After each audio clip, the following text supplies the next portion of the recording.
I'm Steph Bertozzi. I'm the Dean of the School of Public Health here, and it's my pleasure to welcome you all to the symposium. Thank you all for coming. The topic of the symposium is really related to one of the priorities that we have in our strategic plan, which is building on the extraordinary history that Berkeley has in terms of engaging with communities and doing research, and figuring out how we can expand upon that as we go forward in our strategic plan. And I think that this is going to be a very interesting afternoon together, because we're going to hear from researchers and we're going to hear from community. And we're going to be playing with a new way of having a research seminar in terms of looking at that intersection. So I'm not going to say much except to say that I'm interested in listening and learning this afternoon, and I'm hoping that this can be a pretty informal event where there's lots of participation. But we've got a bunch of presentations to get through, but I know that we also want to hear from people and want to have this be as interactive as possible. Nobody should be shy about disagreeing with what's being presented. So I want to thank all of you for coming, and I especially want to thank our organizers and presenters and commentators for being here. Thanks very much.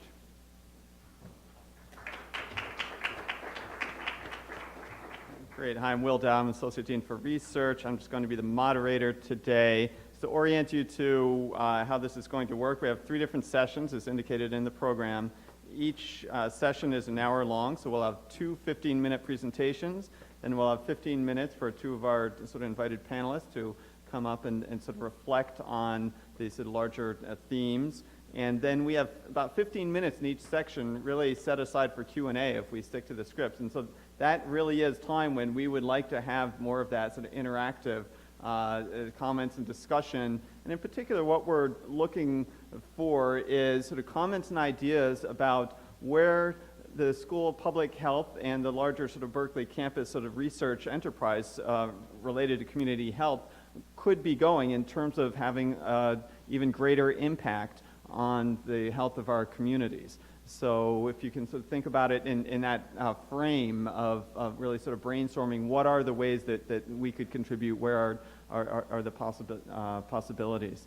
And so at each break we will, we also have 2 15-minute breaks for lots of discussion, informal interaction, and we'll have some brief announcements at those breaks about other things that are going on too. So with that, let me sort of introduce our first speaker. All of the bios are in the back, so I'm not going to give you any detailed introductions. Everyone on the program is very accomplished, I assure you, as you can read. So thanks to our first speaker, Steve Shortell. So thanks.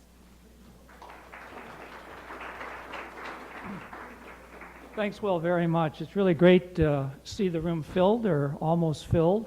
And I want to thank you, Will, or the people who organized this, because it's a little bit different format we've done in the past. As Dean Bertozzi said, we want to make it interactive, but also we have people from the community in the larger Bay Area to reflect and give us their own thoughts as well. They're not so much going to comment just on what we're going to present, but also extend some of that in terms of various ideas. So I'm going to make this interactive actually from the very beginning. Going to talk about accountable communities for health a little bit, and then some work we've been doing around that concept. And so I'm just going to say, somebody define for me, what's an accountable community for health? How would you define that? Anyone? I've been known to cold call, but I don't know some of you well enough. Accountable community for health. Just give me a working definition or what those words connote to you. Oh, Professor Madsen. I'm just going to make a guess. That maybe if the community that's invested in trying to improve their health, and there are some metrics that or benchmarks by which they can measure their outcomes. Okay, that's good. That's pretty good. How about on the right here? Jerry, you had your hand up.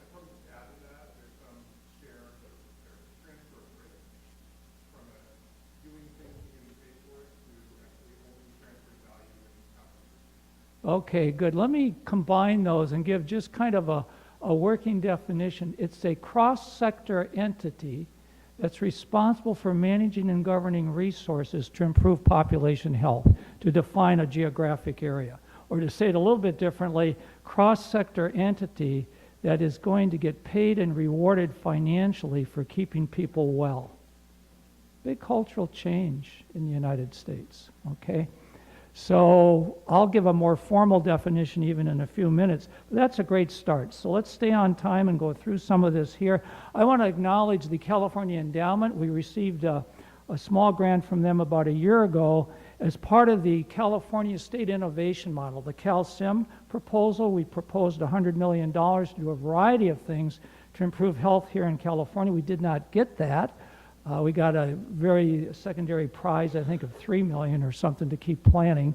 But in any event, this was part of that initiative and will actually have an impact in other ways. And also thank the working group on this. It was chaired by Barbara Masters. By the way, let me back up and give credit where credit is due.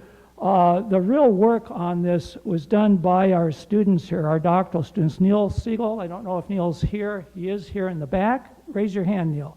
Right there. He thinks, he actually is, going to graduate in May. So he's also going to give a talk, so I guess we have to graduate him as well. And Thomas Huber. Thomas, raise your hand. Thomas is a first-year PhD student, Health Services and Policy Analysis. And Margie Knox. Margie also is going to graduate. She's a master's student, so getting her MPH degree next week. And they did, they're the real heroes here, the bulk of what was a lot of work, as you will see. So, okay, there's sort of the definition that we've kind of said in a more vernacular way. Multi-payer, multi-sector alliance, major healthcare systems, providers, cross-sector, transportation, housing, education, you name them, other partners serving a geographic area responsible for improving the health of the entire community with particular attention to achieving greater health equity among its residents. So it's really an offshoot of the Accountable Care Organization concept, ACOs, which were charged with and getting incentives for keeping their own population well, their own enrolled population. This extends beyond that to the entire community. Here are some examples. These actually exist in varying degrees across the country. Akron, Ohio was among the first to get involved. Oregon has a network of coordinated care organizations that are turning into, in many respects, accountable communities for health. Colorado calls them regional care collaboratives. Minnesota calls them integrated health partnerships. And Vermont has been doing a lot of work in this area also. So these are just examples. So let's unpack this a bit and talk about what are the building blocks, what are the essential functions, and they're listed here. Broad key stakeholders across sectors. Okay, those are some examples here. To develop a shared vision and goals, to get on the same page. To conduct community health needs assessments. And one might add also asset mapping, back to John McKnight's early work 25 years ago. So let's not just talk about all the needs and weaknesses as a community, but if we're talking about Richmond, Oakland, and so forth, what are the assets that we can actually leverage? And sometimes these are various strengths that go unnoticed until you begin to really pay attention to what some of the underlying capabilities that we have. The need to develop this backbone integrator organization is really key. This is the group that manages the budget and allocates the resources and the information systems to track performance measurement, continuous improvement, and accountability. Challenge. How many communities do you know in California that are prepared to pull this off? There aren't any, says Wendell. I think it's closer to the zero than to a number higher than that. There aren't very many at all, and that's even true nationally as well. But there are some that may be emerging that are putting into place the building blocks to do some of this. The one that I'm actually most familiar with, some of the activities in San Diego, where they're doing some really interesting things in San Diego. They're not the only place, but that would be one example. So this is very hard work, but very much work that needs to be done. How are you going to pay? How are you going to finance this stuff, right? So here are some community benefit funds, and these are again, hospitals and health systems under the Affordable Care Act have to do various much of community benefit, including not-for-profits in particular.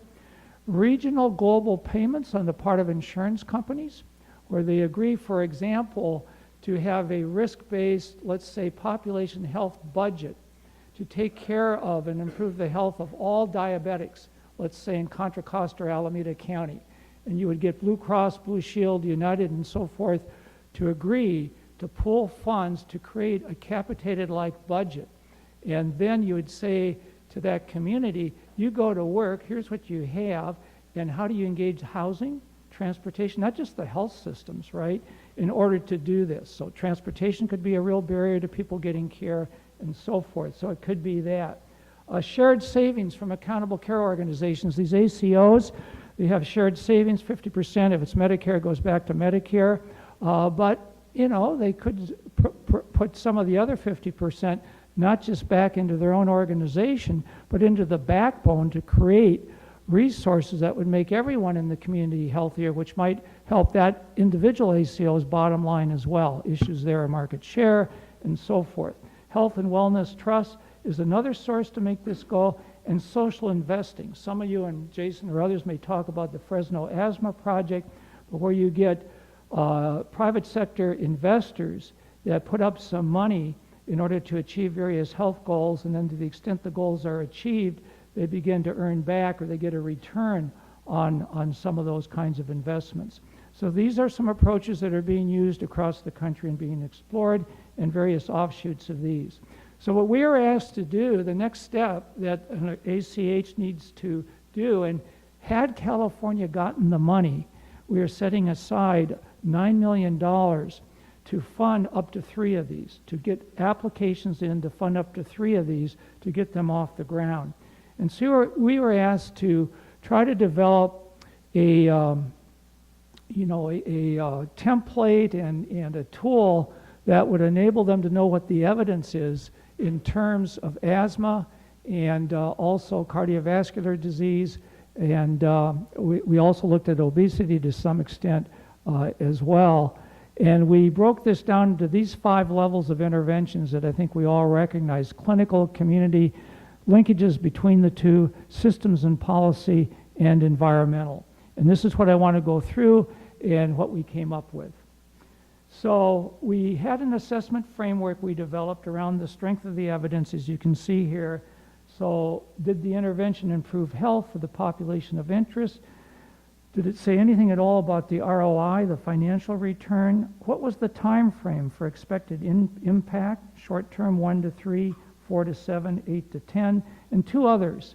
What measures or metrics were used that it was effective, and what are the data sources that are needed in order to arrive at those metrics? So what we then did is we divided this up into those kinds of linkages there in terms of settings for the intervention.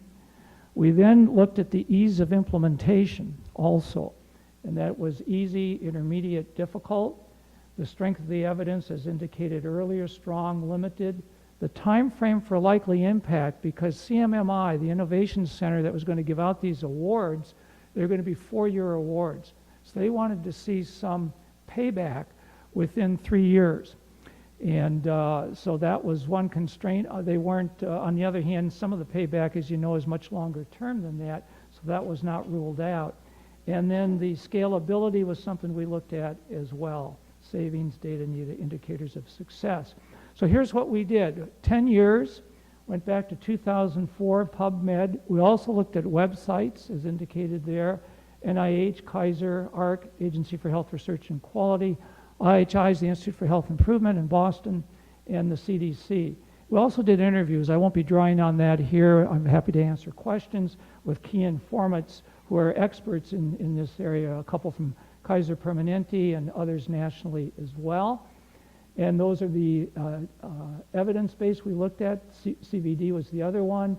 And are there any synergistic effects from a comprehensive set of interventions? We looked at that. 2,222 original abstracts. The team pared down to 144 near gold standard abstracts using the criteria I showed us earlier. 50 dealt with asthma, 40 with CVD, 54 on diabetes. We classified them by type, we classified them by frequency, and this is what it looks like. It's kind of an intermediate summary slide that you see here. So clinical interventions, 7 of them involve primary care quality improvement interventions, provider training interventions, shared decision-making, motivational interviewing interventions, and you can see them here. Community interventions, and Bill's going to be following me, Satariano, maybe it would be a clinical community, making use of GSI mapping that Bill will go into further in terms of incorporating social determinants of illness metrics or health metrics into medical records to make better linkages between the clinical and community setting would be an example. And here are some other examples here. Systems and policy, built environment, issues we're going to get into today later on, and so forth. So those are some of the ones there. These are asthma. I'm going to go through these quickly in terms of time. I'm not going to go through all of them. But this just gives you an example of the survivors.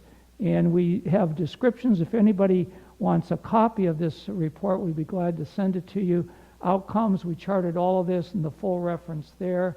This is one that happens to be proactive community-based asthma, multidisciplinary team, etc., to prevent obesity.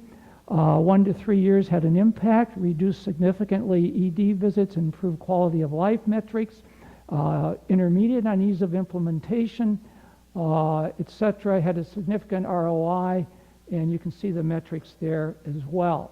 There's another one around asthma.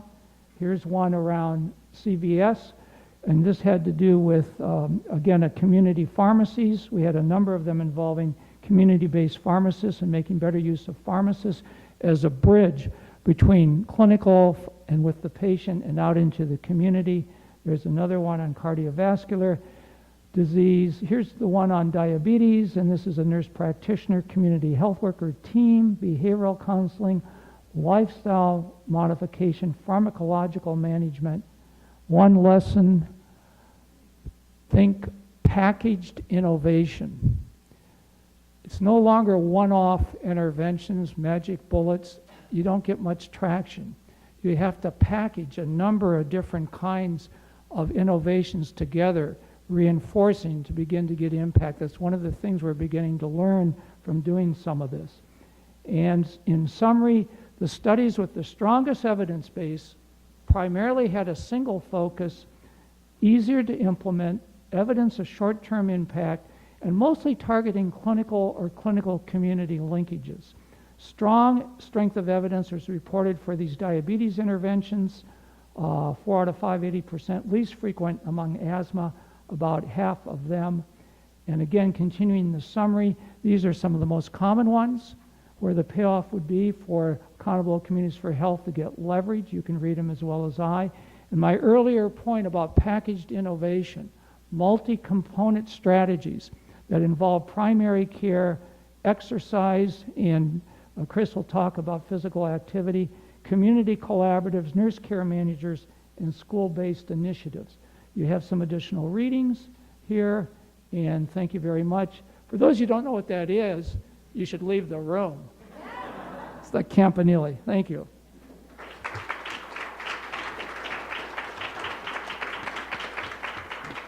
Great. Thanks very much, Steve, and thanks for staying right on time. That's a terrific example to set, right out of the blocks. So, Liz, do we need to switch the presentations here on this machine? Okay, great. So our next speaker in this session to help us think more about aligning the sort of health care, primary care with our sort of larger social determinants around public health. So Bill Satariano is going to be speaking about a particular example of an intervention. So thank you. Well, thank you very much. I'm very pleased to be here, and listening to Steve's presentation, there's some definite connections between what Steve has talked about and what we're proposing in a new project. And this project is really designed to determine to what extent hospital discharge planning can be enhanced by incorporating assessments of the patient's neighborhood. So basically what we're trying to do is merge 2 areas of research. some very important work that's being done in clinical medicine and health services research to improve discharge planning. And then on the other hand, a method that is being used extensively in population health to assess the significance of place. So what we're proposing is to see if those two methods can be merged to enhance strategies to improve, in general, transitional care, but more specifically, hospital discharge planning. And in doing so, this project represents a collaboration between, among researchers in clinical medicine, health services, and population health. As many of you know, there is increasing concern about the human, social, and economic costs associated with rehospitalization. We know from a variety of studies that 30-day rehospitalization affects 1 in 5 hospitalized Medicare patients, and it costs more than $17 billion annually. But beyond that, rehospitalization may adversely affect health and well-being. So as one of the key elements of the Affordable Care Act, hospitals are now really being put on notice and in fact penalized for those patients, patients who are rehospitalized within 30 days of discharge. There have been a number of studies done to try to understand why are some people rehospitalized while others not. And these are some of the factors that come to the fore. Age, more specifically increased age, the severity of the index condition, the presence of multiple comorbid conditions. As many of you know, older people are likely to have not just one condition, but multiple conditions. So the number and severity of comorbidities influences this, whether someone is going to be rehospitalized or not. And associated with multiple morbidities is polypharmacy, the fact that these people are often taking a variety of different medications. And then another factor is previous hospitalizations. We also know in some recent work that rehospitalization is also associated with social and environmental factors. Living arrangements, for example. Those patients who live alone are more likely to be rehospitalized than people who live with others. We know that in some very preliminary work, there's been assessment of the dwelling, the home itself, and those characteristics of home that have been shown to be associated with falls, not surprisingly, are also associated with rehospitalization. And then some very interesting work that looks at the socioeconomic level of the neighborhood. And it's this really new area of research that we're trying to build on in our work. And one very interesting study was done by Kind and colleagues that appeared in the Annals of Internal Medicine in 2014. And this study was based on a random 5% national sample of Medicare patients discharged with congestive heart failure, pneumonia, or myocardial infarction between 2004 and 2009. And these data were linked to the 2000 census data.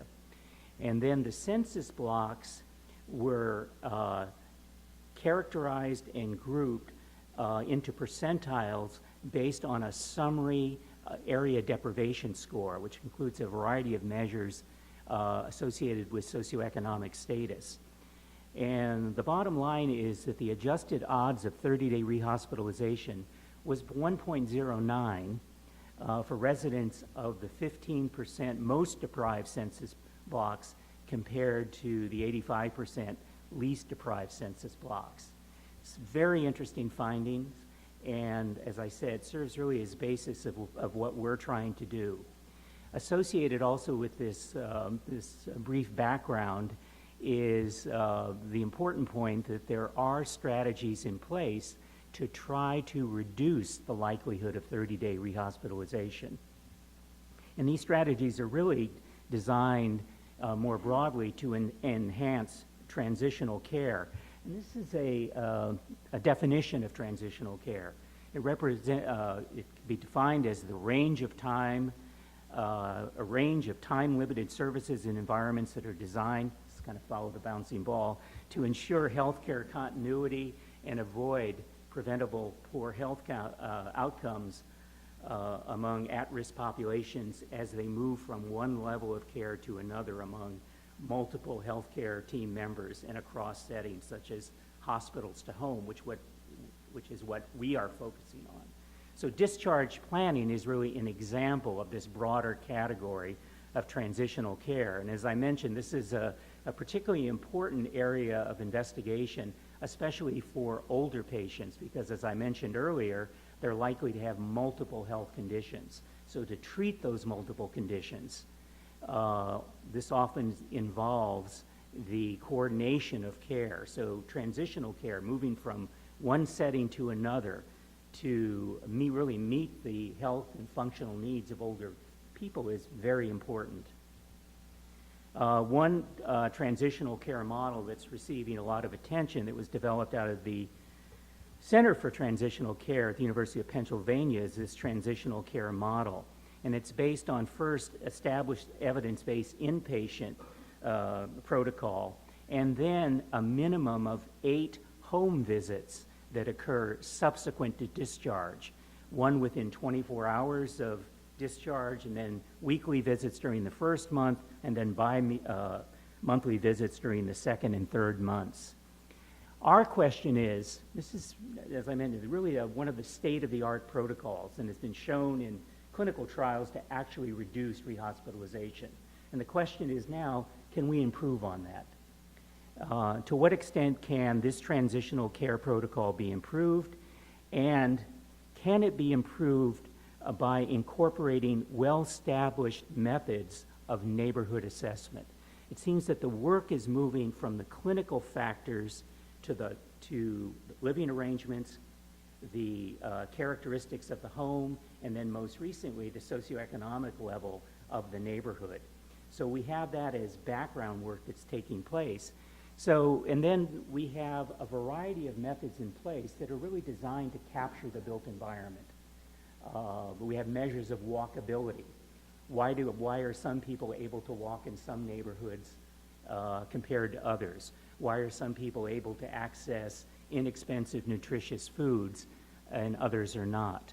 So we have this whole body of neighborhood assessment protocols that are out here in the area of population health. And then we have over here people who are doing hospital discharge planning.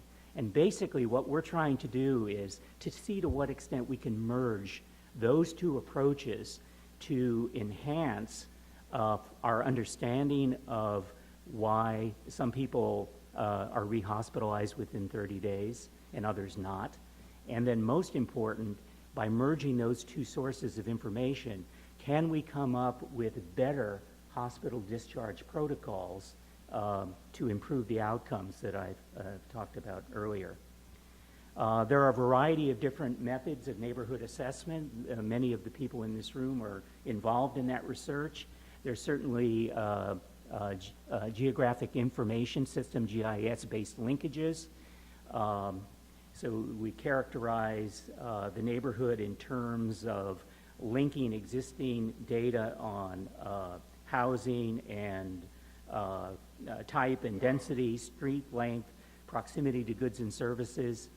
A second area of neighborhood assessment is surveys, in which we can both, from the resident's point of view, collect information about the characteristics of the neighborhood, but also access information about their evaluation of those places. And then finally, a third strategy for conducting neighborhood assessment are the neighborhood audits. And these are more street-level assessments that are done in different communities to get a better sense of, in many cases, the walkability of those neighborhoods by looking at variables that are not included typically on GIS databases, information about the quality of a sidewalk, the presence of benches, access to clean and accessible restrooms, all of those factors which may affect walkability. So there are a variety of standard methods that are out there. And what we're proposing to do is to think about ways in which the data obtained from these sources can be linked with some of the standard protocols available for hospital discharge. So what are the potential benefits of doing this? One is that we perhaps can better characterize the people who are most likely to be rehospitalized, and then we can target existing discharge protocols for those select groups of people. A strategy that might lead to, it might be more efficient and more effective. And then what we find to be the most exciting is this second possibility, the opportunity to enhance existing evidence-based protocols by including that information. So one strategy is, can we target the existing protocols more effectively by including this information? And then second, can we use that neighborhood information to actually augment the protocol itself? There are a variety of ways that we can take this information and incorporate it in the context of environmental interventions. One strategy of environmental intervention, after we have information about characteristics of neighborhoods, is we can modify those neighborhoods. It's could be effective, but it also involves heavy expenditure in both time and effort. Another strategy is the one I've included on this slide, and that's neighborhood adaptation. You're not necessarily changing the neighborhood, but you're trying to introduce residents to the best features of that neighborhood. And I'll give you some examples of that. Let's just use a very quick case study. An 80-year-old female admitted to the hospital for sudden mental status changes. She's a type 2 diabetic with mild renal insufficiency. She's diagnosed with an infection, and in conjunction with the comorbidities and multiple medications lead to hospitalization. Well, as part of her discharge plan, knowing where that person lives, and this is just a map of Philadelphia, as I mentioned, our collaborators are from there, and I want to thank Morello and Mahasin, who's in the audience, who put this together for us. And we've just arbitrarily selected that address. We don't know who lives there. It's completely arbitrary. It's not related to the woman, 80-year-old woman, by any means. So this is at 629 Mountain Street. Well, with GIS information, we're able, in this case, to identify where the local pharmacies are and basically try to characterize her neighborhood. We could look at where the food sources are, areas for walking, a nearby park, safe routes for walking. So borrowing from safe passages to schools that have been developed for children, we can use the same idea to apply to older folks in identifying where in the neighborhood, based on pedestrian safety data and a variety of other factors, we can identify what the safe walking routes are. Walking, and then other information can show really the proximity to various other types of goods and services and the various transportation strategies that the person could put into place to reach those places. So a variety of types of information that we can overlay on a map to, again, better characterize the person's neighborhood as a way, in this case, of perhaps being built into the discharge plan. If it's important as part of discharge that the patient exercise on a more regular basis, then it's important to understand not only where the park is, but based on, as I said, pedestrian safety data and a variety of other sources, where are the best places I can walk? So our project is then to develop the most effective and efficient strategies to apply existing protocols and potentially enhance future protocols by including standard methods of neighborhood assessment. Our current project is really based on the assumption that the discharge planner or transitional care coordinator is the gatekeeper. So with this additional information, the idea is that that person can operate more effectively with basically a greater set of resources. But the future protocols may assume that the patient, caregiver, or family may serve as the caregiver. So after developing strategies to enhance this process of discharge or transitional care, it may be that we could provide this information in an effective way for the patient, again, a family member or caregiver to use more directly. So the current activities include this very initial work. It's being done by researchers at the University of Pennsylvania, Mary Naylor, who's developed some of the standard discharge protocol, is involved in our project. Researchers here at Berkeley, including Marlon and Irene Yan at UCSF. And we're currently assessing the feasibility of linkage of GIS data with hospital discharge data, and also planning to conduct focus groups with discharge planners. So thank you very much for your attention. We're very excited by this project, and I welcome your comments and recommendations.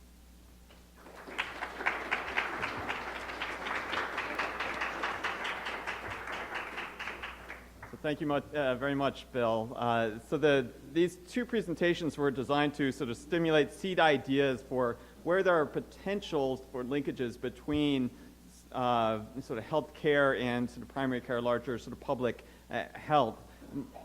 One of the themes of our strategic plan is sort of radical collaboration. And in that sense, we are looking for collaboration with many partners across the campus and many external partners. So we're very pleased that we're going to have a panel of two external individuals come provide thoughts. So Claire Brindis, who's the director of the Institute for Health Policy Studies at UCSF, and Pam Schwartz, who is with Kaiser Permanente as the director of program evaluation at Kaiser Permanente's Community Benefit, will sort of please come up now.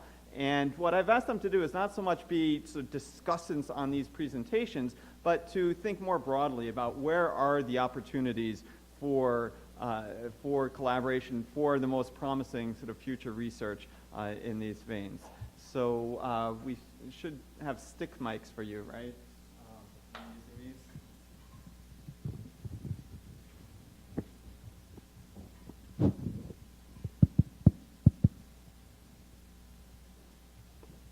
Thank you very much. Can everybody hear me? Okay, great. So I'm really delighted to be here, and thank you, Will, for the invitation. And first I want to say that this is an amazing time to be alive in public health. We are really undergoing a tremendous revolution, and I can think about a confluence of factors which really places the School of Public Health at a really great window of opportunity for very dramatic change. Obviously, baked into the DNA of the ACA is a major investment in prevention, which is very radical in terms of American healthcare system.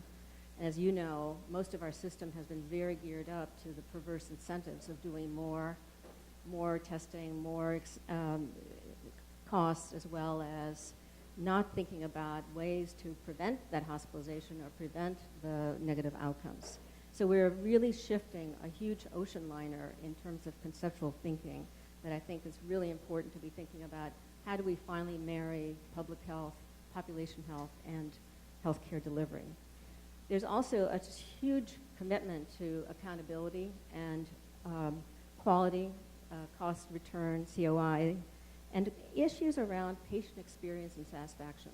To me, that's a very important strand. And as we think about Berkeley's next steps, we need to think about the patient voice and really how to integrate that in a much better way. We have the advantages of big data and really revolutionary work that's going on there, including social media. But also, I think finally, in the American public, a consciousness around where you live matters. And so the idea that there is traction now around social disparities, and whether it's because of the police situation across our country or other factors, it's been very interesting to see how people are beginning to talk about this. And finally, there are really a commitment to the idea of a collective impact approach.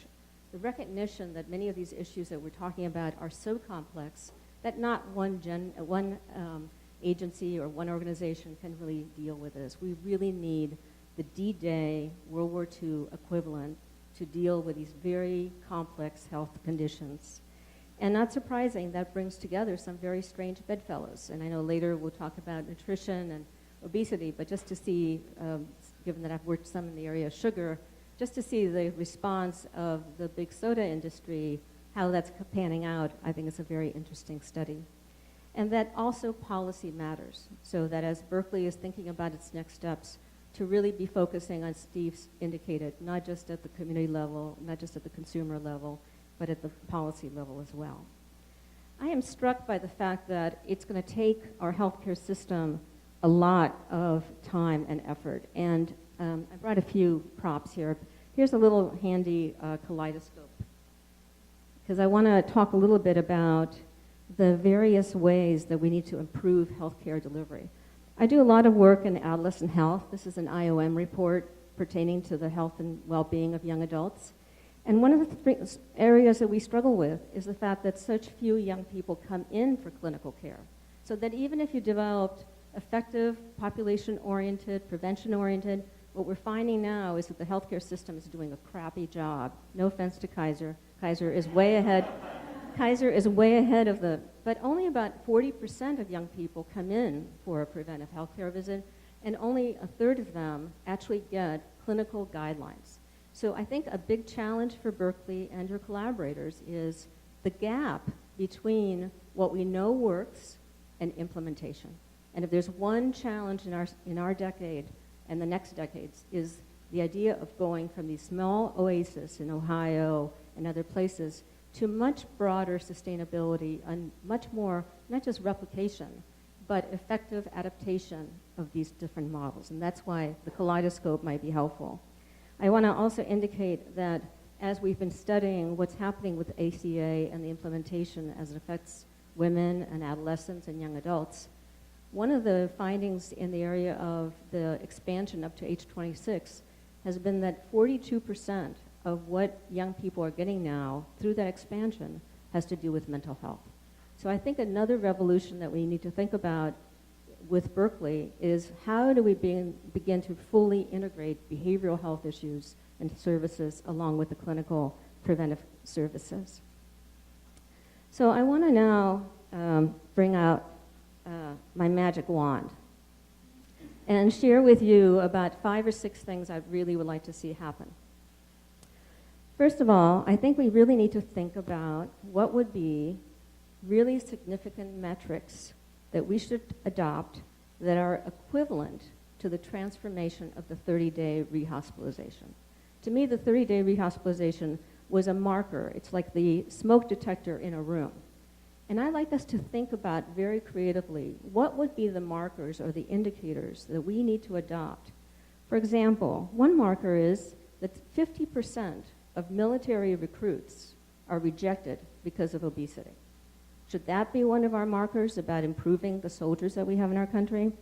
Or should it be about the $750 billion of waste in our healthcare system if we could redeploy some of those resources into prevention, community services, and the nexus between health and community?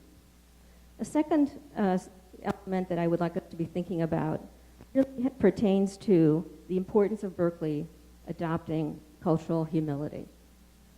We need to really understand how much excellent work is going on in our communities in Alameda County and Contra Costa County. It's a pleasure to be here with Contra Costa. And to be thinking about what can we learn.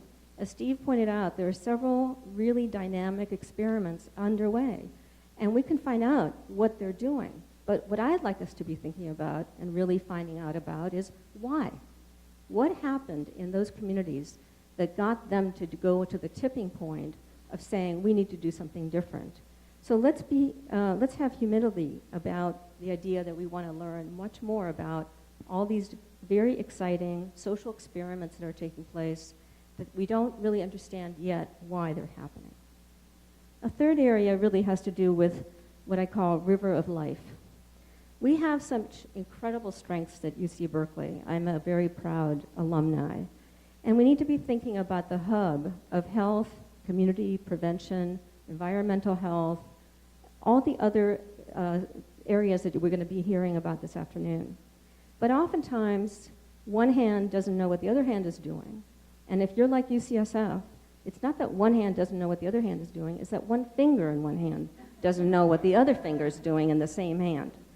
So I really encourage you to be looking at some of the major experiments that I know about, which have to do with the work that Cherry Pies and her team have done in the area of life course, or in baby zones, or the opportunities that the new Wallace Center offers, or the pioneering work around childhood and adult obesity, or the whole area of behavioral economics that you hear here. So I just want to encourage you to be thinking about how to bring these different strands together. And I could go on longer, but I just want to say you have a powerhouse here and critical components. A fourth element really has to do with your collaboration. And clearly I think of Kaiser as being a very major, and she hasn't paid me any money. I'm just going to say that Kaiser to me is an incredible partner here. But you also have the Prevention Institute, the Public Health Institute, and the whole area of UCSF and many, many others in the Bay Area. We are very wealthy when it comes to the kinds of collaborative partnerships. What we need to understand is how do we redeploy many of the resources we already have today in a new and creative manner. And I really like the idea of the stone soup story, where each of us have always said, oh, we don't have enough resources, we can't do everything we want. But if we begin to build together the bridges of bringing together what the one carrot you might have, or the one rutabaga or onion, we'll make it vegetarian, vegan soup. But in the soup, which is low calorie, low cost, I think that the broth can be very, very enriching. And then finally, I want to be able to say that we need to identify through this studying of each other and collaborative opportunities and the gaps, is to be thinking about priority setting. It's clearly, if we could have done this work, we would have done it already. So I don't want to discount the complexity of what we're going to be talking about this afternoon and as part of your strategic plan, but we need to be thinking about what sequential steps are necessary to build on so that we can make progress in the agenda that we're establishing for ourselves. So my final two techniques here are, one is, here's the money, like coins of money, and that each of us puts some money into it. I think you'd find that we have a lot to be able to do. And on those really hard days, here's the flask.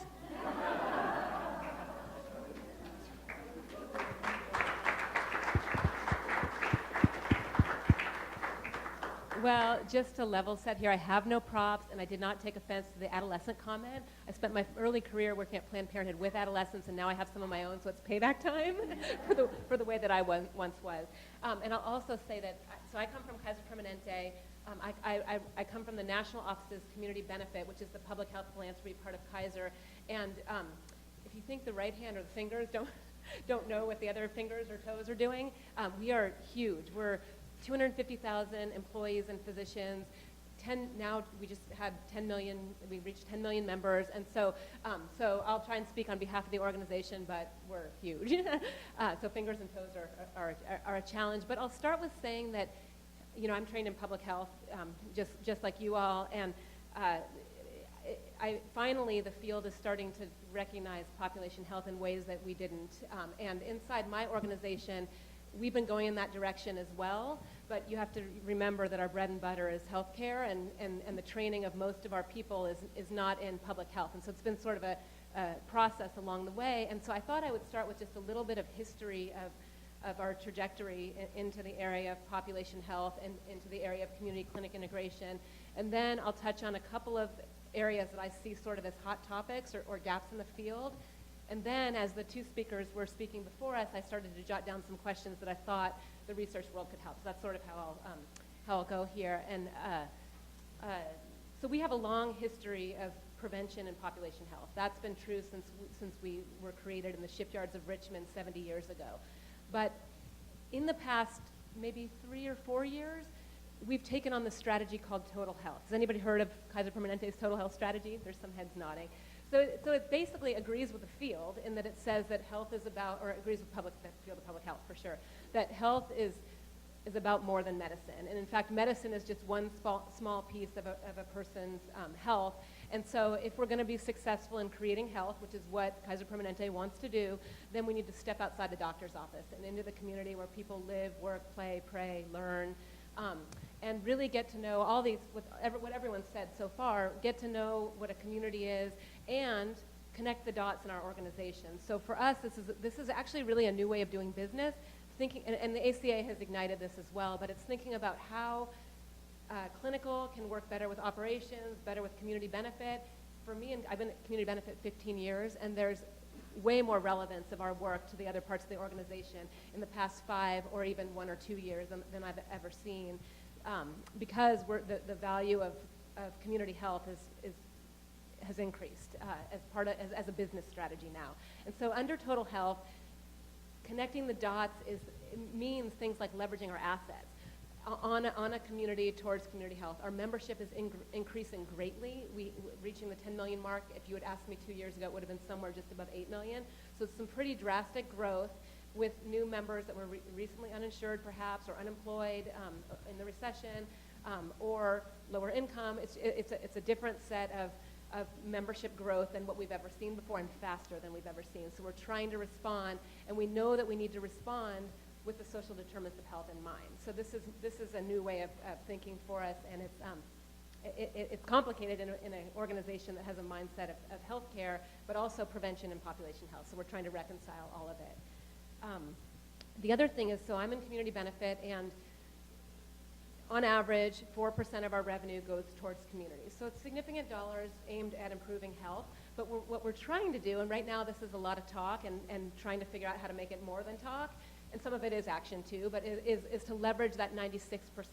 So to leverage the assets of the organization that are not typically directed towards communities. So how do we turn our HR, our procurement and supply, how do we hire local businesses? How do we buy our food from local farmers? How do we get that food into our cafeterias, and we're already doing this, into our hospital tray, what we serve our patients? Really thinking about beyond community benefit, which is the obvious and more traditional way, how do we leverage research, leverage government relations, really think about all the assets that we can throw on a community. And this is a new way of thinking for sure, and we're still figuring out how to do this, and we're trying to bring other hospitals, hospital systems along with us in that journey. So it's pretty exciting. And the two areas that I came up with in my head that I see as gaps in my world, one has already been talked about a lot. It's this community clinic integration piece that in how it touches Kaiser is we have a bunch of new members. We know we can't serve them in the mainstream way that we've been serving. For one, it's a lot of Medicaid, so we have to bring down our costs.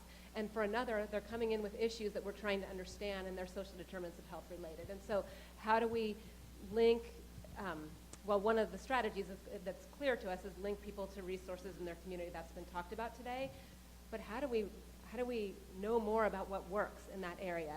We have probably about 20 or more different varieties of pilots going on in our 8 regions, and we're making it up as we go along. We're using some evidence-based with quotes maybe, interventions, but we don't have great evaluation, we don't have great research, we don't even agree on the outcomes actually. Is it just the referral?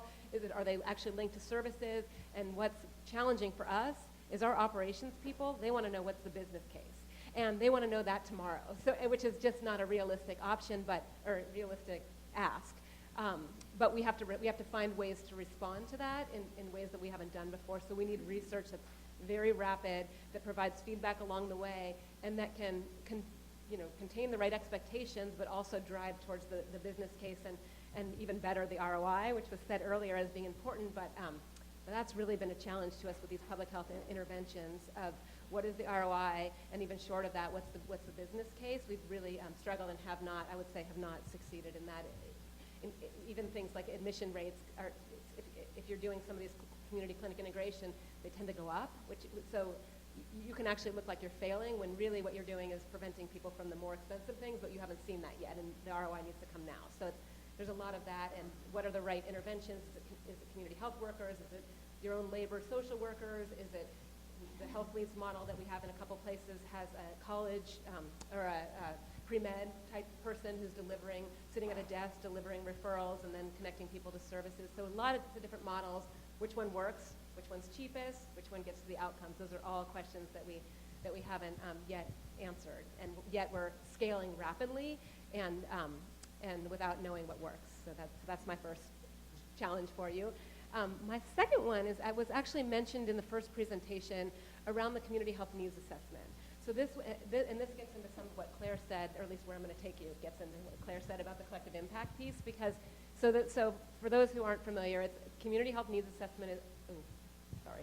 Okay, I talk fast. I'll talk faster. It's part of the ACA. All nonprofit hospitals have to do it. It wasn't a compliance thing for us. We said this is the right way to do business, and so even our non-hospital regions are coming on board. And it's about linking community need to the CV spend. And for us, it's way more than that. So it's also about leveraging assets at 96% and partnering with others. That was said earlier. So how do you partner with others, and who does what? How do you build off of your competencies? And how do you have collective measurements so you know we're aiming at population health, we're aiming to address those needs? How do you know if you addressed them? And can we stop caring about whose funding did what? You know, it's really at the end of the day about improving community health. We all agree on that, and we need the strategies that work. So what are those strategies that work, and what's the role of a health system in moving towards community health? We can't do it alone. We need public health. We need foundations, community groups, and we know that. But operationalizing that and then measuring it is our challenge. And I won't get to my list of research questions, so we can talk about that later if the time comes. But I think that's setting the stage maybe for similar to what a lot of people have already said.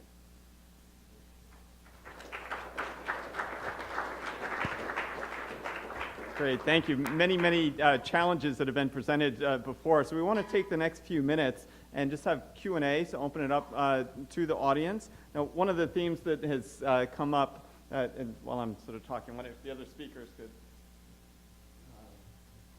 Steve and Bill, if you could just sort of come up and join us. One of the things which has come up repeatedly is we want to see impact at the level of the population, not just at sort of the level of sort of individual patients, et cetera.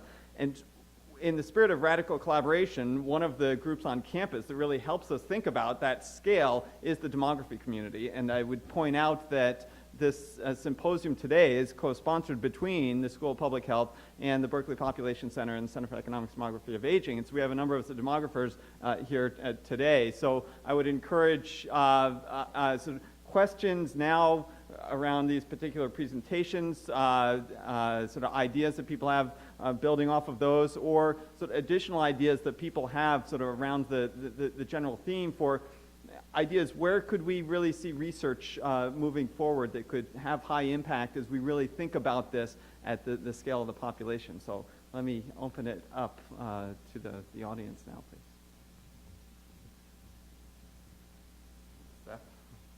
I'll start with one just because Pam and Steve are sitting next to each other. Kaiser obviously has very different penetration in different communities. Do you see that in some of the communities where you have the highest level of penetration, you might be able to be the fulcrum, the organizer, the convener of the kind of accountable communities that Steve is talking about? If so, give us some ideas of some close ones that, in terms of Claire's challenges to us about where we might work together on helping to make such an experiment happen. And I'd especially like you to answer that question about this. Because we're anticipating an after discussion because you mentioned that the birthplace is coming. So keep in mind the left hand, right hand, and toe thing. But I think there's appetite. I think so. So for those who don't understand the penetration part, we have a lot of our penetration in California. So of those, I'm making this up a little bit because the growth has been so rapid I can't keep track of it, but it's something like 8 million out of the 10 million is in California. Something like more than 1 out of every 3 commercial is Kaiser in the state of California. So we're penetrated here, and then it varies by community. In Richmond, I think we might be penetrated something like 50%. It's pretty big. So Wendell's nodding, maybe that's true. So it's, so I know we would be a player. I don't know about a convener, so that's where I know we'd play. Just one thing on Steph's question, across the country, it is some of the health systems that are playing a leadership role in the ACH concept. But it's very dicey because they bring some credibility and the money, but also a lot of negative factors as well. So it also depends on, you know, this cross-sector leadership, cross-boundary leadership. One of the things we emphasize in the school in terms of training our students is to develop these cross-sector kinds of leaders that are really needed in order to create accountable communities for health. But organizations like Kaiser can very definitely play a key role and are in some places. And my, Are there others, Steve, just to follow up on that, are there others that have the kind of community benefits, sort of separation of function like Kaiser does? That strikes me as probably, at least the degree to which it's developed, is pretty unique, right? Yeah, Kaiser's over here. Others are beginning to develop it, but they're just beginning. No one has it that I'm aware of to the extent that Kaiser does at this point. Well, and many of under the community health needs assessment part, which is a way in maybe to this, and some there is a collaborative in most of our service areas that works together already. That might be, I don't know. And I would actually ask, I would suggest you ask this question of Wendell when he gets up here. Let me bring the mic right to him right now. Well, I was just going to ask. And what I meant by that is the role of public health, not what you think about That's- Kaiser being the convener. So no, I just wanted to comment or ask you all about the accountable communities for health, because I think that's a very, very important idea. And when the state was putting forward its grant, we intended to go for apply for one of the demonstration programs, and it's a very exciting idea. But it seems to be extraordinarily difficult. And the thing everybody runs into is essentially the wrong pocket problem. Okay, so savings by an investment by somebody's money goes into somebody else's pocket. We tried to do a small version of that actually in Richmond with Kaiser, a regional triple aim project, which was the same sort of thing. And Kaiser does have 50% penetrance, and we have 20% penetrance in Richmond. So between Kaiser and the health department, we had basically all the low-income community. And it didn't get anywhere, partly because of, frankly, poor leadership from Contra Costa Health Services. But also, and Kaiser is probably the most progressive public health care oriented delivery system in the country. And even then, it's like, yeah, but they told us very clearly, you know, we're a medical delivery system to, you know, make money, or at least take care of that, and that's a big driver. So again, the wrong pocket problem. And I'm very interested in your comments about, or your thoughts about, how that can be addressed, because I think that's the real thing that's holding it up, and I think that's a place where, you know, research from people like you could really be helpful. A brief comment, and then to get others in. You're absolutely right, Wendell, and part of it is the various groups that come together have to have a lot of shared pain as well as potential gain. And creating that kind of condition and looking for communities where that's the case is part of it, I think, in terms of targeting. And then it's a matter also of how you set up the financial model, particularly around attribution. What I mean by that is so that each of the entities, the housing leaders, the education leaders, the local health system, what is our contribution to reducing, you know, risk adjust whatever obesity, and saving X number of whatever, or diabetes, you know, et cetera, or hospital readmissions, et cetera. So is that 30% goes to the health system, but oh, wait a minute, those of us housing, we had 50% due to the house, you know, so we should get, so you gotta have the leadership that can bring folks together to agree on how these monies are gonna be divided, attributed to each entity's perceived contribution of what's fair and what we're bringing to the table. And that's difficult to pull off, but not impossible. One more question. Yeah, Claire, I think you mentioned the ACA driving a lot of experimentation in the market, and in some respects, you know, there's tons of change and things are moving fast, and yet scaling these solutions is a real big challenge. I've been struck watching Kaiser, Geisinger, Intermountain, the leaders in coordinated and comprehensive accountable care, kind of expand one community at a time, very geographically adjacent. How do we, is there some missing link in terms of national scaling or non-geographically adjacent, really impacting a much bigger portion of the healthcare system nationally? What are the missing links there? Have you given any thought to that? I'll just say business case. I mean, I think one of the things is what's the right set of incentives? There was one set of incentives where the experiments happened, whether it's Kaiser or other systems. But then the issue is when you begin to start replicating, there were very important champions traditionally in those sites that really it was their blood, sweat, and tears that helped to get that off the ground. Then there's evidence that says this works. So then when the next set of adopters begin to look at it, they also have to have some breathing space to say, what's the homeopathy of that model that we need to replicate without, to the cookbook of how it's done. But in addition to that, is there space to make it more adaptable to our own circumstances? Because what's unique about communities is that communities feel that there's something different about them. Even though they look just like the other communities, those Samoans over there are different from our Samoans. So my suggestion is we need to understand really what was the magic glue, what was the incentives that brought the people to the table. Are those incentives the same incentives in these other communities? And can we give some space for creativity? Great. Well, thank you. And many challenges here. And in terms of space for creativity, we want to make sure that we have time for informal discussions between people. So one announcement before we sort of thank the panel. As soon as the panel leaves at the beginning of the break, Amani Nurujita is going to come up and introduce a fascinating a project that I will let her.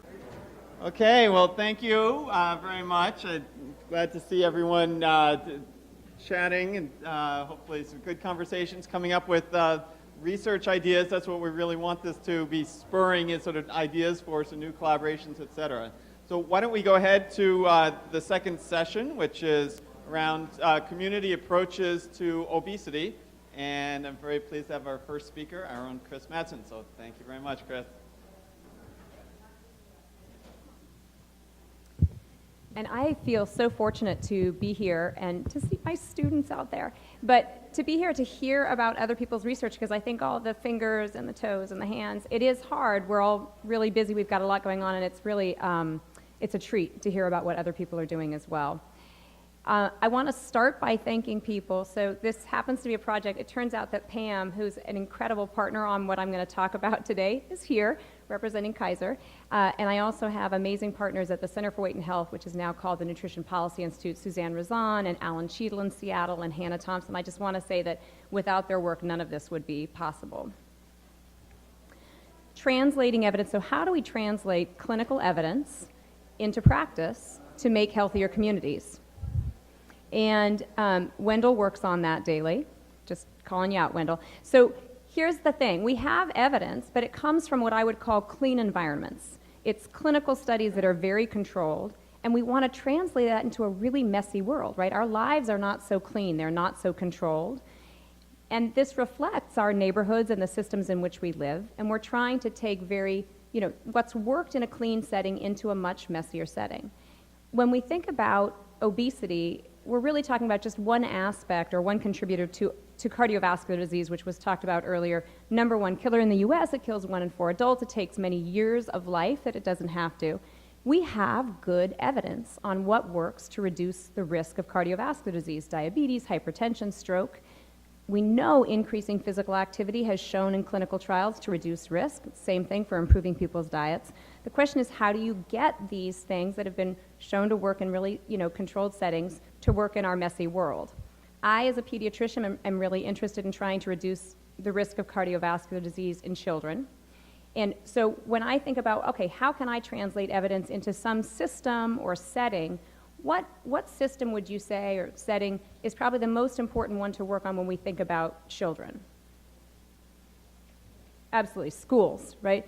number one place that we find kids. 95% of our children are in schools. They eat at least one, often two, sometimes three meals a day in schools, and they're there for 6, 8, 10 hours a day, right? Captive audience, closed system. So how do we make that system healthy? And what I'm going to spend the rest of the time talking about is the Kaiser Thriving Schools Initiative, which is really an effort to translate evidence into the community to improve the lives of children. Kaiser is the sort of founder of this, but it's actually a partnership between Kaiser, the Alliance for a Healthier Generation. So the Alliance is actually funded by the Clinton Foundation, the American Heart Association, yes, some of us know that, the American Heart Association, Robert Wood Johnson Foundation. These are all heavy hitters in the childhood obesity prevention arena. And they started a program in 2006 called the Healthy Schools Program, which really aimed to take evidence and bring it into the school setting. And it's adapted over time. So this is like the main partner for the initiative. Safe Routes to School is another partner. Safe Routes National organization that tries to get kids moving before and after school on their way to and from school. School-Based Health Alliance. Wendell's got a lot of school-based health centers in Contra Costa. This is really an alliance of school-based health centers and people who link clinical care to schools.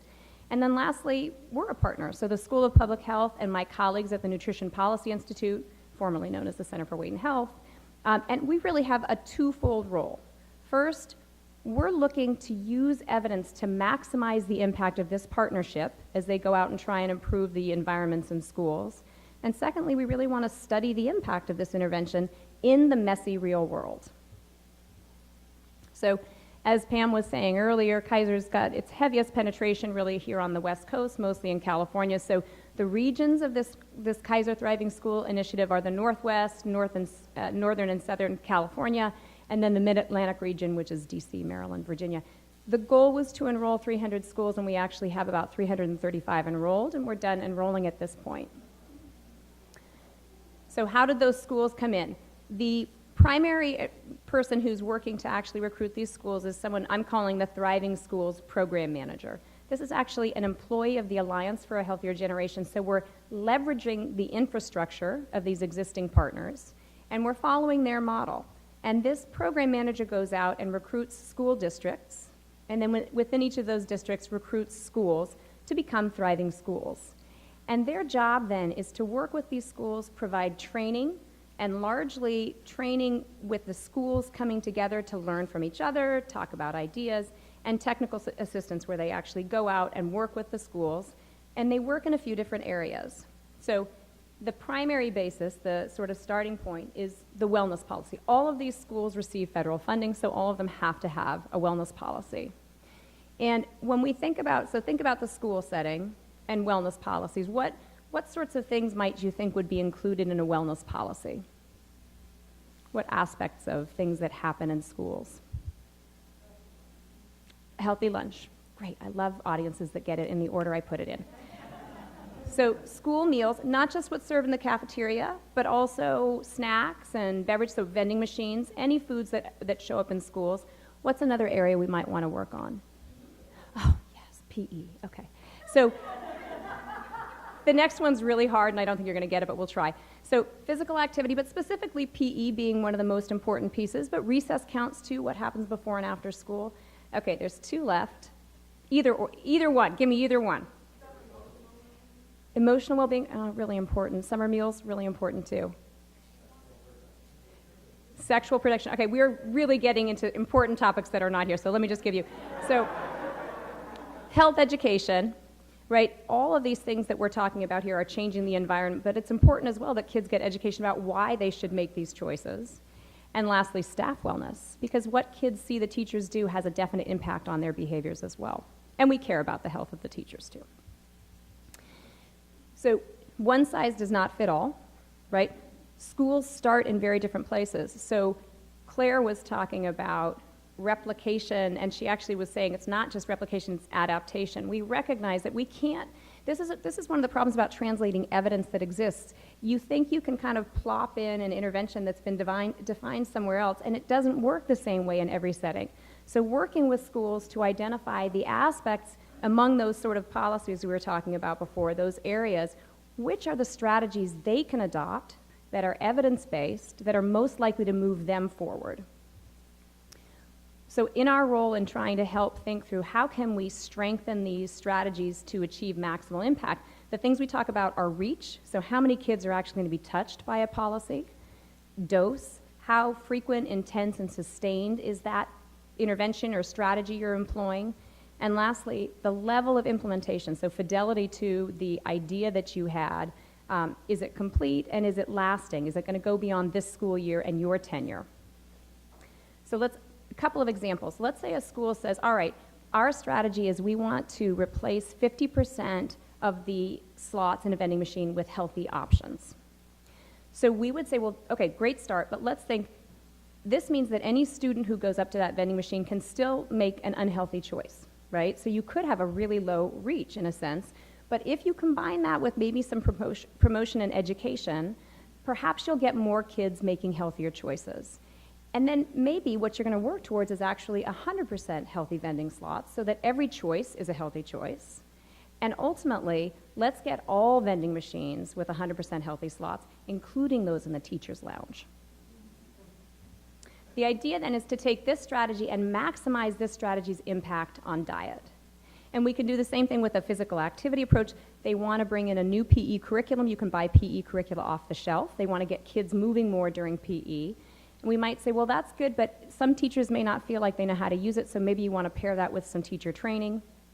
And if they're not having PE at all, or if they're only having it once a week, that's probably not going to do much, just bringing in a new curriculum. So maybe you should be thinking about having daily PE as well.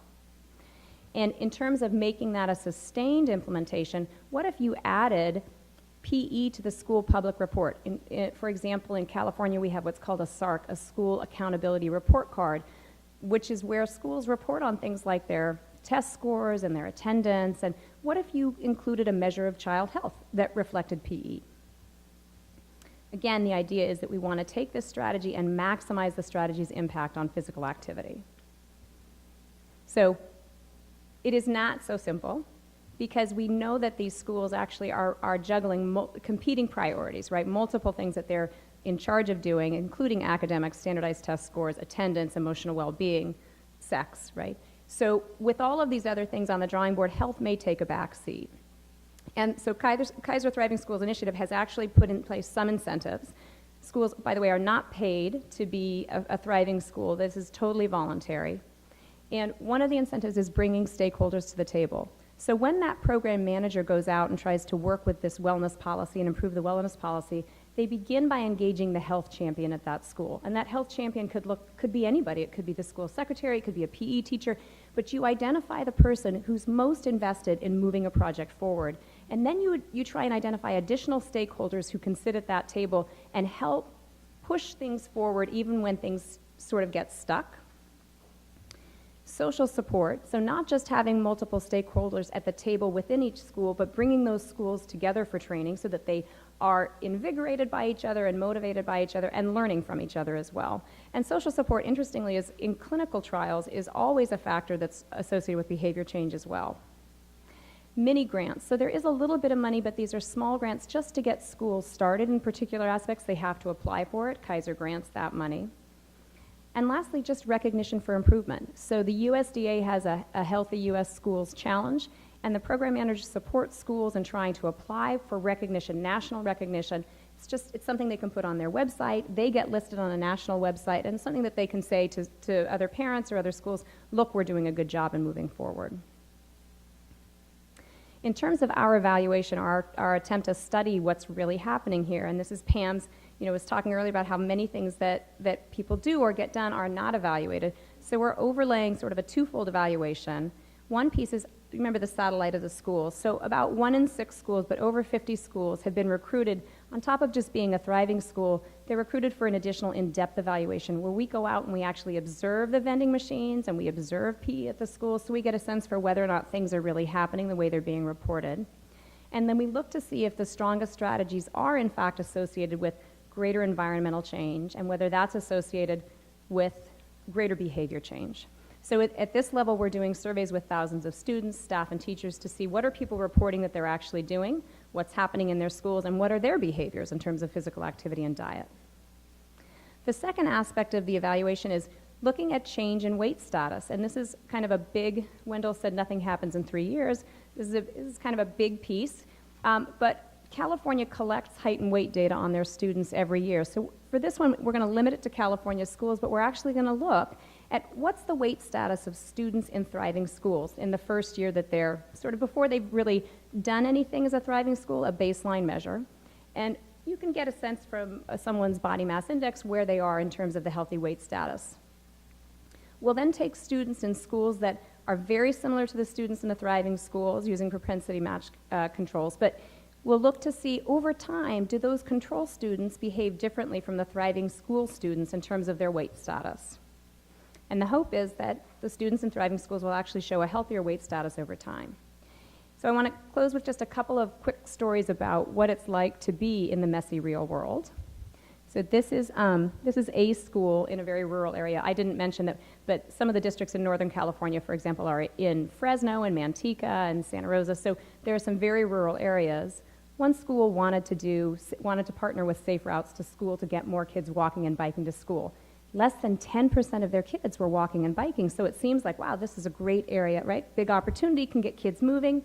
So the problem is that the evidence, and this has been shown in multiple studies, the biggest predictors of walking to school are shorter distance to school, and these kids live a really far distance from school, and safety. So there's no sidewalks, and the school's on like a 50-mile-an-hour highway. There's just no way kids are going to. So now you have to kind of go back to a school that's very enthusiastic about this approach and say, well, that might not be the best approach to take, which is why this idea that you could throw an intervention in and expect it to work, really, that's not how it actually gets executed in the real world. Here's another one. This is a school store. This is not a Kaiser Thriving School, but this is an actual picture of a school store.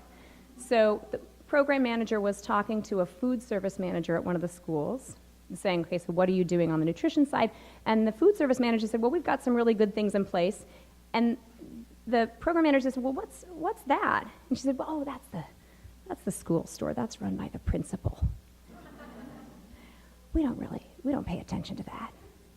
So that's actually probably technically not legal in California, given our USDA standards. But we are walking a fine line, right? We're trying to encourage them to move forward.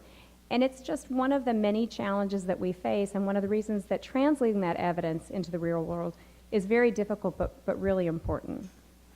And I just want to close by thanking Kaiser. I'm so appreciative that we have organizations that are willing to take on and support this kind of work. My partners at the Center for Weight and Health, and also just the school and staff at those schools who are willing to engage in this work. Thank you.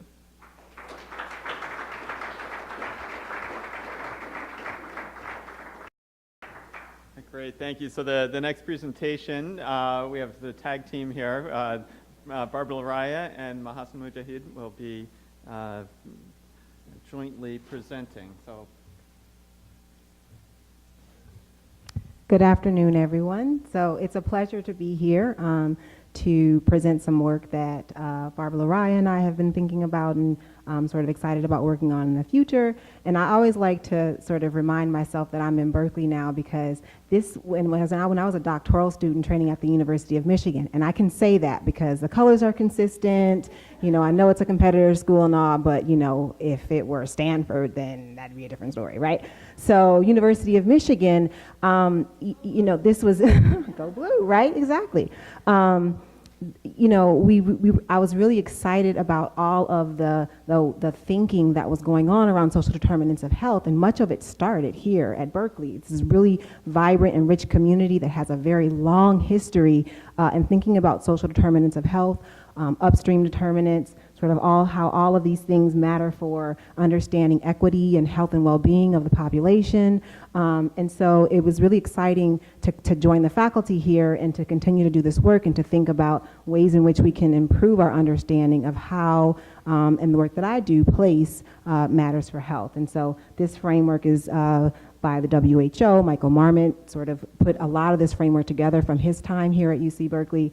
And so we're going to focus in on thinking about place and the role of place in understanding health. And so one of the really great studies that was conducted early on, right in our backyard, the Alameda County study, which started in 1965 and followed about 6,000 individuals for about 20 years. But this is the results of 10-year follow-up. And George Kaplan and Mary Hahn presented this study in 1987, where they basically looked at individuals who live in federally defined poverty areas and showed that they had lower survival independent of a lot of other factors. So the kinds of health behaviors and other kinds of health factors that we think about that may matter for health. And they showed this sort of finding independent of all of those things. And then there's been a lot of work now really emphasizing the role of place and using sort of descriptive tools to really show how where you live matters. So this map actually was a piggyback off of a similar map that was developed in following the metro in the DC area. And this was work done by the Robert Wood Johnson Foundation and the San Francisco Federal Reserve Bank. And you can basically see here in basically looking at BART how life expectancy varies across the BART lines. And if you go 2 short stops from Center City, Oakland to Walnut Creek, there's about an 11-year average differences in life expectancy just in that very short distance. And you can see also that this kind of spatial patterning of life expectancy also overlays with the kind of differences in resource access and other indicators of well-being across, spatially patterned across the Bay Area. And so in thinking about the power of these kinds of data maps and tools and the ability of data to be a resource for communities, it's important to think about how to gain access to the data and develop and support the data over time. And as an epidemiologist, I'm always thinking about the utility of data, but I think one of the early cautionary notes that we want to sort of think about in our discussion is how to really use data effectively and how to make sure that data may not tell a different story than what you expect or what you would want to advocate for. So those are just some of the things that we want to think about. But regardless, having data is really important for the kinds of evaluations that we want to make, the kinds of place-based interventions and strategies that we may employ. We need the data to actually monitor and evaluate the effectiveness of these approaches. So our space was a collaboration that was funded initially by UCSF, and with also some funding from Kaiser Division of Research. Barbara Laraia led these efforts where it brought together a wealth of information, a wealth of place-based information that she and a team have been working on to compile this resource and maintain it over time to be a resource for others to also use. And I also want to mention Dr. Maggie Kelly, who's in the College of Natural Resources, as also being very instrumental in helping create this resource. And so what we have here is a sort of geospatial database that we've developed over time a lot of the data is really, the earliest data is 1990. For some other data, we have 2000 onward, and it really tries to overlay different spatial scales based on available information from administrative databases. And so we use information on having the latitude and longitude of different point locations of resources. And then we also have some information on line segments and arcs. We have sort of polygon types of information to represent spatial aggregates, such as census-defined areas, and then we can do different kinds of buffering to create densities and other spatial representation of resource distribution across places. And so just to give you an idea of some of what we have here, I'm not sure why the animation didn't work, but it didn't, oh well. So we have a lot of information on the food environment, and this is from using information from the California food banks. We also have information from US, sort of Info USA and Dun & Bradstreet that provides a point location of recreational, food-based resources in different areas. We have a lot of information on housing and safety from the FBI, from the Safe Trek, which provides information on transportation safety, also from HUD. We have a lot of information on climate and greenness, and then we have information on socio-demographic characteristics through things like the census and the American Community Survey. And this is just some details on the kinds of indicators that we are starting to develop, the data source and then the different spatial scales. And we really try to emphasize getting as a fine of a resolution as possible, but basically taking advantage of whatever aggregate scale we could get the data, and then creating the kinds of overlays of these different resources in terms of food environment. So again, all the different data sources there, physical activity environment, just to show you some ideas in detail about the databases developed there, and then also in relation to transportation, and then other social environment indicators. And so in building this resource as a resource to use in California, we were really fortunate to be able to link this work to Kaiser Division of Research, and I don't have to go into how wonderful Kaiser is as a resource to us in the Bay Area, but it really provides information on even larger than what's listed here as the 12 million. We heard 20 million, I think it was mentioned earlier, but basically a really rich resource to create the kind of linkages between the place-based resource that we develop and then a lot of the health outcomes data that we're interested in studying. And so this is an example of a map that we developed, and it's looking at the Neighborhood Deprivation Index, and so much of the work began thinking about neighborhood socioeconomic context and disadvantage. And you can see here in looking at the Bay Area counties, this is sort of specific to Bay Area, the kinds of spatial patterning based on neighborhood deprivation. And you can create these kinds of similar maps, not only for neighborhood deprivation, but also for the other kinds of neighborhood indicators that we've developed. And then linking it to Kaiser allows us to look at the investigation between these different neighborhood features and health outcomes. So this is just showing you that there are strong patterns, and this is among a population of diabetics within Kaiser Diabetes Registry. It's about 20,000 individuals based on these analyses with some exclusions, but basically showing you the pattern, the similar patterns that's been shown to be consistent across a lot of different studies in looking at the sort of increases in neighborhood disadvantage are also associated with increases in these different cardiometabolic risk factors. And then the really nice thing that we can do when we use this kind of resource is that we can look at how individuals move over time. One of the limitations of doing the research is that sometimes we live in transient populations, and so for a lot of the data that we use with Kaiser, about 60% of the population has actually lived in the same area for at least 10 years, but we also have some individuals that are very transient, and if the animation would have worked, this would have shown you that this individual over a 15-year period moved 10 times. And basically, you can see that the individual is moving to similar areas, and so the pink and yellow areas are the more disadvantaged areas, and so they actually make it into a more advantaged area at one point in time, but the majority of the time over the 15-year period was spent in these kinds of disadvantaged areas. But we can look at this kind of residential mobility also with the kinds of linkages that we create. And then I just want to emphasize that a lot of the work now is really trying to tease out what it is about place. And we entered this new wave of investigation because we wanted to identify policy relevant solutions. It's hard to think about what we could do about improving a neighborhood disadvantaged measure. And so thinking about the kinds of resources, social environment indicators that are actually linked with health is sort of a useful next step so that we can build and develop the evidence base. And so now I'm going to turn it over to Dr. Laraia so she can emphasize one example of that in thinking about the food environment and some of the work that we've done in that area. Thank you. It's great for me to be here. Thanks for inviting us. And I want to also point out some other investigators. Will Dow is instrumental in this work, as is our programmer extraordinaire, Margaret Wharton, who's from Kaiser. And as Mahasin said, it's really important, it had been really important to try to tease out what's the pathway, what's the mechanism. How do I get this to go? There we go.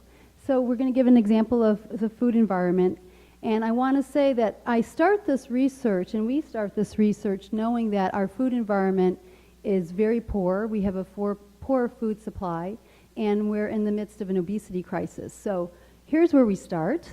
And over the last 30 years, we've increased per capita 500 calories. We have now available 2,700 calories per person. And most of that increase is in the way of refined carbohydrates, sugar, and processed foods. So it's no surprise to any of us that this is a really big problem. Several years ago, there's been focus on food deserts, and are there food deserts, and how do we define food deserts? And the USDA defined them through the Farm Bill as disadvantaged neighborhoods that have limited access to nutritious and affordable foods. The USDA has been spending a lot of money to really try to identify these food deserts, and you see several in the Bay Area. These are low-income neighborhoods that have very poor access to food. And as a result, there's a new healthy finance or healthy food financing initiative trying to really build new supermarkets or work with small corner stores to have better food offerings. And there's a big fanfare around Fresh and Easy going in 2011 with a new supermarket. So in our work, again, we try to measure the food environment in many ways. And this is one way in which we measure the food environment. I don't know if you can see well the gradation, but the blue area is in areas where there's good food vendors or more supermarkets and produce vendors than fast food and convenience stores. And the pink area is where there's more fast food and convenience store. And so this is one thing that we wanted to look at is if this has an effect on BMI among adults with diabetes. And what we found is there was a two-way interaction with income and race. So among the most wealthy of Kaiser participants who have diabetes, this is above 600% of poverty, which was $114,000 for a three-person household in 2012. So these are relatively wealthy people. The world works as we think. So these lines are predicted probabilities of becoming obese or being obese. This is cross-sectional data. So as the numbers move from a -1, unhealthy food environment, to +1, your predicted probability of being obese decreases, especially among whites, Asians. The line for African American is pretty flat.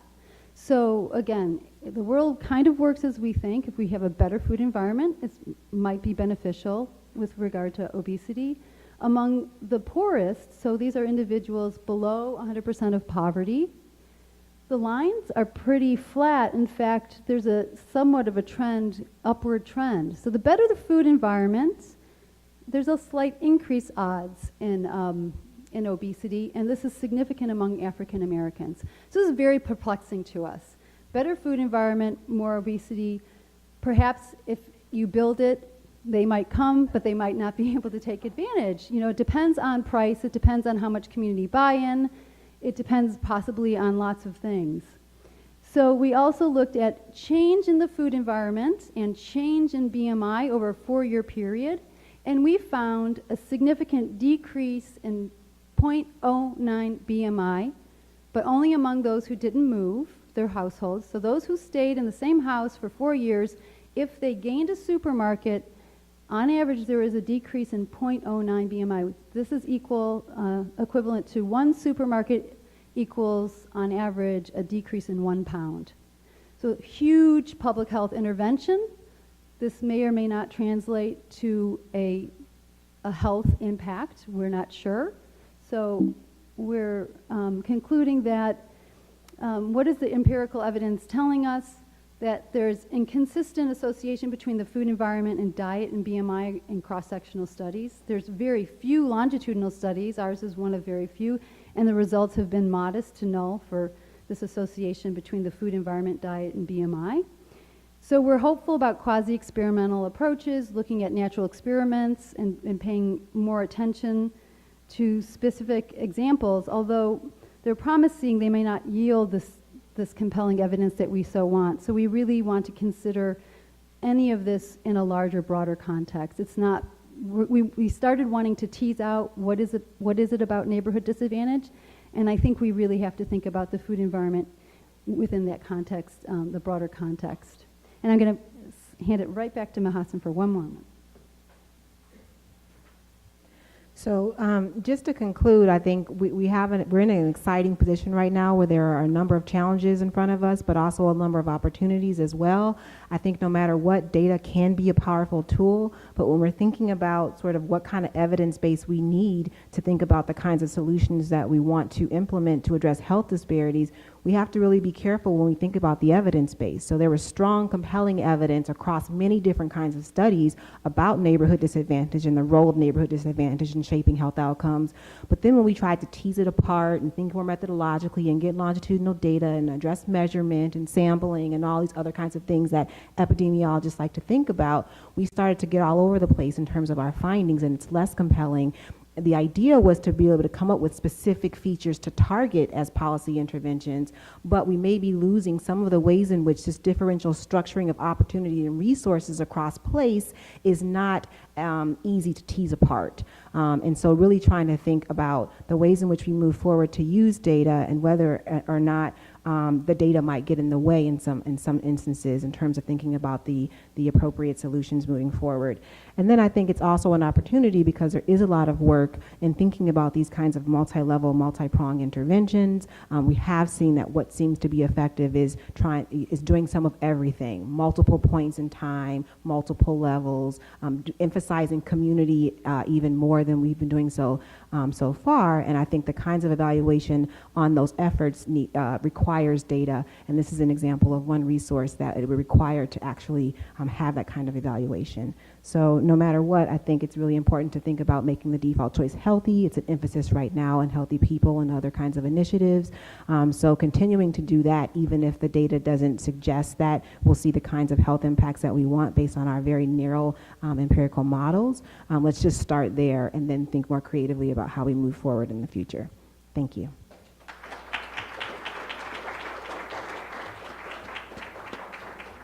So thank you very much. So let's invite up our two panelists for this session. So Mary Minkler, who's been really one of the leaders in sort of community-based participatory research, and Mary Pittman, who's the president and CEO at the Public Health Institute. So if you do you want to use the mic? Okay, if you prefer to stand, that's great. So thank you. After watching Claire with all her hat tricks, I'm totally intimidated. Anyway, this has been very exciting this whole afternoon, and in the interest of not stealing other people's time, I actually wrote out my 7.5 minutes and then tweaked. But Mahasin and Barbara, thank you for really excellent sharing of your work with our space. I think you beautifully illustrate the potential of this kind of neighborhood database for geospatial analysis of the many environmental factors that, as you say, often don't get measured yet really do have potential health risk. And I particularly like the fact that you included transportation variables, the social environment, especially crime, in your measures. Bill Satariano was one of the first people, I think, to show that fear of crime is the #1 reason that elderly people don't walk in their neighborhoods. And, that is worth thinking about. Also in the Bayview, before that Fresh and Easy store went in, the average resident took 3 buses and a 90-minute trip to get to the closest full-service grocery store. So talk about an environmental factor related to transportation. I think the only thing I would add is that in constructing and using data sets and data bases like this one, we have to be careful, if we can, to do something Steve Shortell mentioned, and that is that we focus not explicitly, or we include in our focus an explicit emphasis on neighborhood health assets and not just risks. And somebody else mentioned this as well. Somebody talked about cultural humility. Who was that? You're all running to go. Was that Chris? Okay. Well, Claire. Okay. For example, the neighborhood deprivation index that you use, very powerful. But I think that should be supplemented by a neighborhood asset index. And in the past, when we've had low-income communities come up with indicators, they come up with very interesting things like how this neighborhood treats its elders and its children, what proportion of people have lived in the neighborhood for 10 or more years, do you have a relative who lives in the neighborhood? Well, when you put those things together, you get a neighborhood indicator, a set of indicators that allow you to come up with some pretty positive things. And it, I think, is good for communities because they're so used to seeing us portray them in a negative light as a bundle of pathologies, but it's also good for us. Not Len Syme, my other hero, Jack Geiger, has always said we need to develop an epidemiology of strengths, and I think that's still a weakness in public health. Also, and in the spirit of engaging communities and local practitioners more fully, I want to channel my colleague and a great Berkeley alum, Larry Green, who says if we want more evidence-based practice, we need more practice-based evidence. And Chris made the point beautifully that so much of our evidence comes from these beautiful, artificially controlled research experiments that don't fit the circumstances of the real messy communities that we're working in. Now, I think you presented us with a really excellent example of where you're evaluating schools-based effort. You've got a very strong database. You've got the evidence base. And on contributors to childhood obesity, you're applying it in this critical community setting. And it is, I think, an ideal case. The evidence is there. We know what needs to happen. You had 335 schools enroll, which blew me away. And you've got this top flight evaluation team. However, as you said, if you've got things like the competition between standardized testing and anything to do with health, situations I've encountered in San Francisco where you can have PE, but you don't get to shower afterwards. Well, ask how many girls are willing to do PE if they can't shower. So, you know, we've got all these mitigating circumstances. Getting practice-based evidence also means, I think, helping community partners evaluate the interventions that they have come up with and that are not nearly as elegant as ours, but may also, I shouldn't say ours, yours, but may also really make a difference. They tend not to be randomized, they don't use controls, but think about the community examples you know of that have led to findings that have helped bring about policy changes that in turn have led to healthier communities. One example, again, relating back to your work in the the Fresh and Easy store, before they came into Bayview Hunters Point, residents had partnered with CBOs and with the health department. They were collecting data on the amount of space devoted to different kinds of products in the local stores. They were doing GIS, they were doing resident surveys in large numbers. They did a pilot store conversion, 1 minute, yikes. Okay, pilot store conversion found substantial improvements in sales from healthy food, decrease in alcohol, tobacco, and that practice-based evidence laid the groundwork for a Healthy Retail San Francisco intervention that Chris and I and others now are able to evaluate using a much stronger multi-method,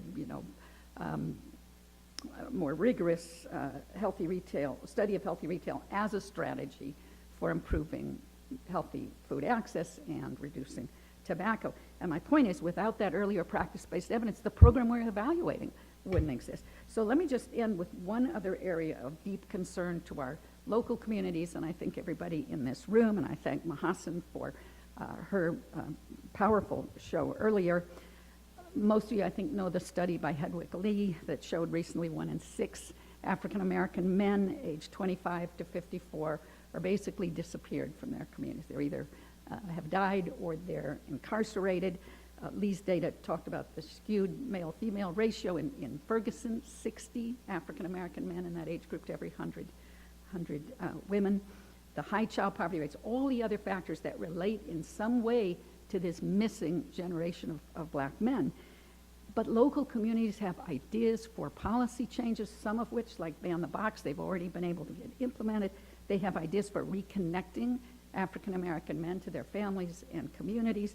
I am fortunate in being able to work with 2 such communities now, one in Richmond, one in West Oakland, and their interventions are very impressive. Now, this kind of work won't bring in NIH grants, it won't bring publications in, New England Journal of Medicine or JAMA or AJPH, but as a top-tier Research One university, it really does set the bar for top-quality research. Cal, I think, is in a very good position to promote doing more of this form of scholarship that links the intellectual capital of the university with all of the lay knowledge of communities, their access, their deep understanding of what's likely to work and what isn't. And as a School of Public Health with a strong tradition in social justice and a reputation for research excellence firmly in place, I'd like to see us supplement the evidence-based practice with more help to communities doing practice-based evidence. Thank you.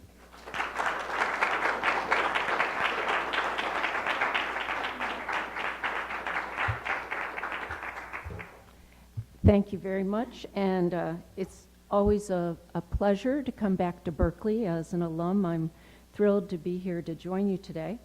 I have some random thoughts. I don't have any props, and I don't have anything great, but I base this on a lot of the work that PHI has done in community-based research and my own experience working in building healthy communities, working with Steve Shortell many years ago on a 7-year demonstration called the Community Care Network Demonstration, where we really dove deeply down into what creates health. And I want to go back and acknowledge what Mary just said, that Berkeley does have an incredible legacy. When I hear social determinants of health, I think of the Blum football. How many of you know what that is? Oh, we have to teach the Blum football again.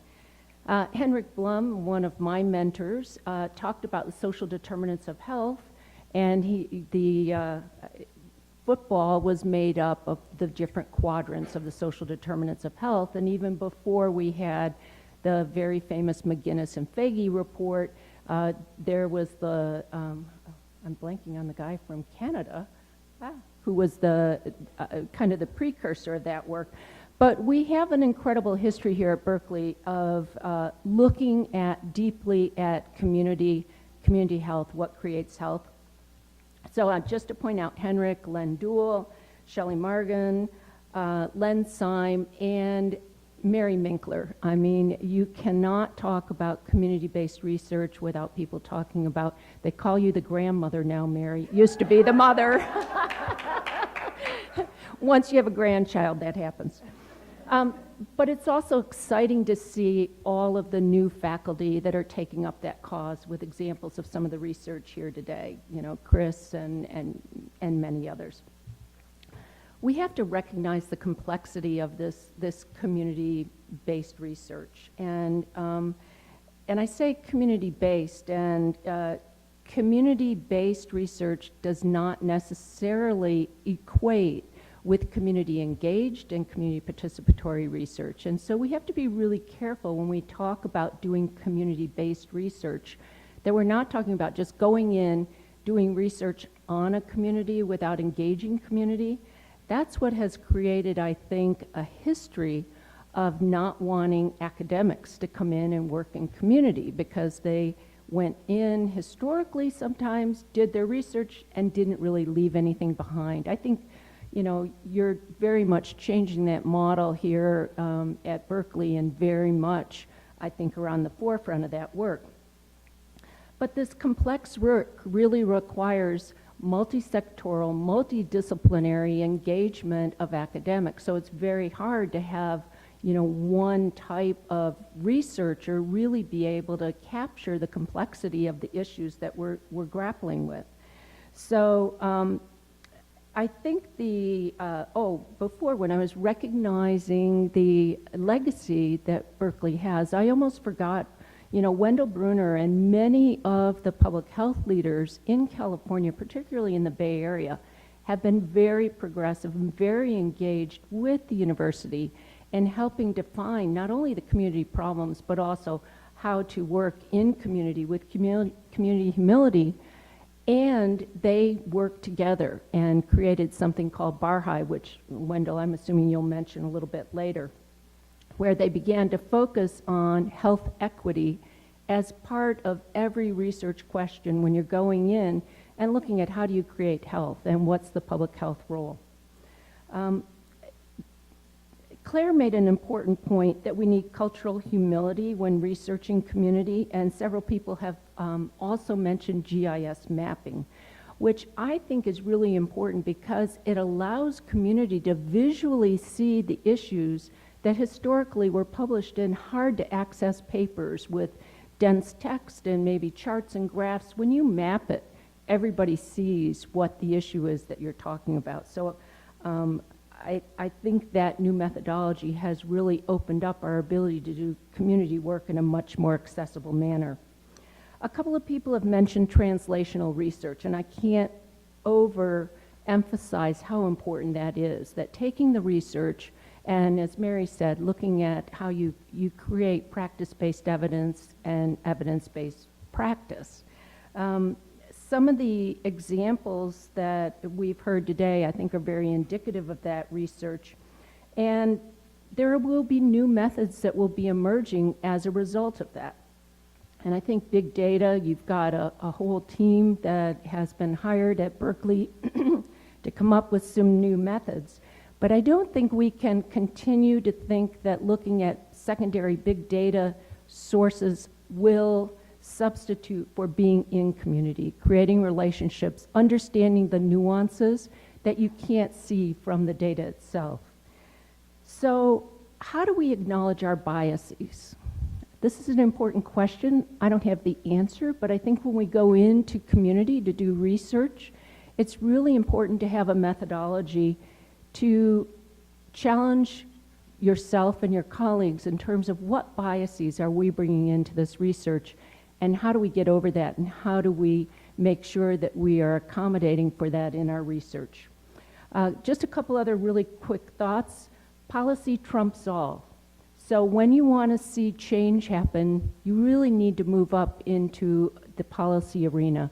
And so when you're framing a research question, I think the ability of the Berkeley faculty has been demonstrated over and over that they do frame it with a policy endpoint. But as you're training students, it's very hard for a young student without a lot of experience to really understand how to do that kind of policy work. So I encourage you to continue to mentor and teach both implementation science. I don't know that you have a course in that now, but it's absolutely essential. And then the translation of that implementation into policy. There's a statement that I want to leave that I always hold out when I'm looking at our research is, when you go into a community, first of all, do no harm. Don't do something that is going to disrupt the community. And a lot more of the grants and contracts that are coming out for research now are saying, how are you going to go about doing this without disrupting the community? And that's much more challenging. If you can't really engage the community sufficiently, how are you going to frame your question? How are you going to get the data? And I think it calls upon us to take a look at not only some of the new data tools, some of the social media, and some new ways that we can develop relationships so that our engagement is not, in fact, disruptive. I'll stop there. Thank you for letting me share a couple of those points. Audience, please go ahead. Yeah.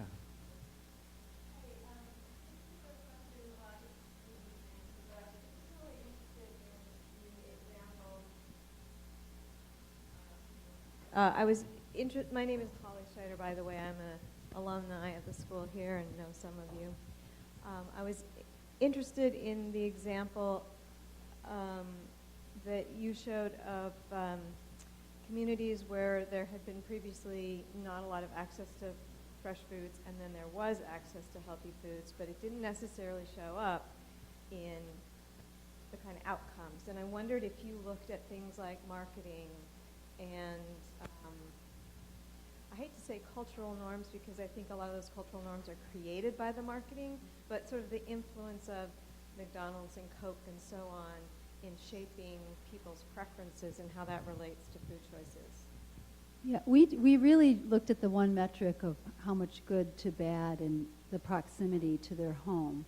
So I think that is exactly the message that we've come to and that we need to promote, is that it's not just physical access. We have to look at marketing, price, cultural sensitivity, how much buy-in the community has. Is the supermarket employing individuals within the community, et cetera, et cetera. So I think we have to be more conscious of the larger context. So no, we didn't look at that. If I could just add, I've learned a tremendous amount from the store conversions that are going on now in the Tenderloin, watching, and what they're doing is these food justice leaders who are members of the community hired and trained at a very good wage to collect data, but also to excite the community about the new stores and about shopping there. And they do things like going into the SROs before the store opens, finding out what people want to be able to buy, convincing the store merchants that they need to have this stuff. Then they'll have a bingo game. The first day the store opens, all kinds of fanfare. People go in and they have to find all these different healthy foods that they had asked for and then get bags and all kinds of things for doing. The point is they continually make shopping this great new exciting thing for kids and adults, and they're seeing changes now, partly because of the way they've built that in. I'll just quickly add to that that we've seen a similar thing when we've done CX3 in communities and gone in and evaluated it. And in addition to the education, it's helping people know how to change their cooking habits and making sure that the foods that are accessible can be incorporated into what could be a whole new diet.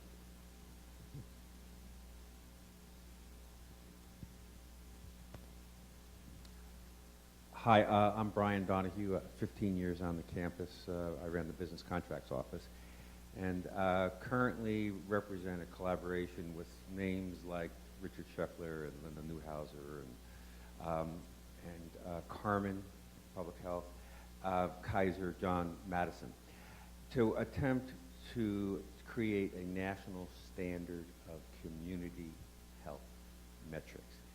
Do any of you have any knowledge of any progress of any activities along those lines anywhere in this country? And if so, could you share what you know? Last week, the IOM released Vital Signs. I don't know if you're familiar with that. It's a new report that is intending to have national level community indicators. The Secretary of HHS is charged with implementing that. I quite frankly think that we have an overabundance of indicators, and what we need is harmonization.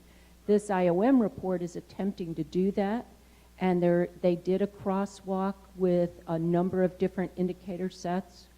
Diana Dooley was there talking about California, but it was interesting because she said, well, we've already gone through our process, and so we have our California indicators. So I'm a little concerned that what we're going to have is a period of time that it'll be a little bit of pushback because other states and localities have gone through extensive and inclusionary processes to identify their indicators. But if we get them set and then start to see some rationale for people to use those indicators, I think it'll be a great move for the country.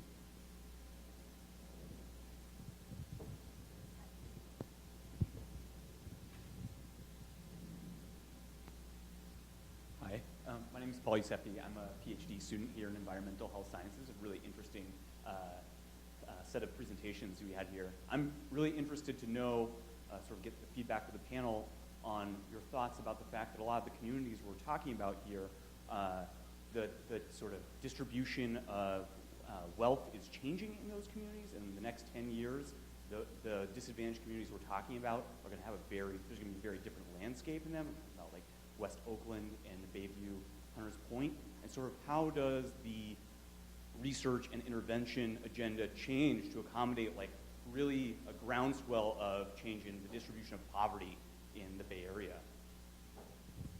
I mean, I think that's a really important point, and there's a lot of interest around thinking about, sort of the ways in which this leads to involuntary displacement, and really trying to bring that into the public health literature around making sure that people aren't getting left behind. There's been a lot of redistribution of different ethnic groups throughout the Bay Area beginning in the 90s.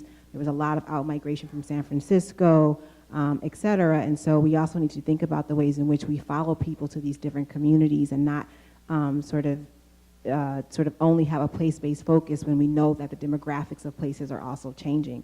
So that's something that we also have to sort of incorporate into the work that we do. If anybody else has any.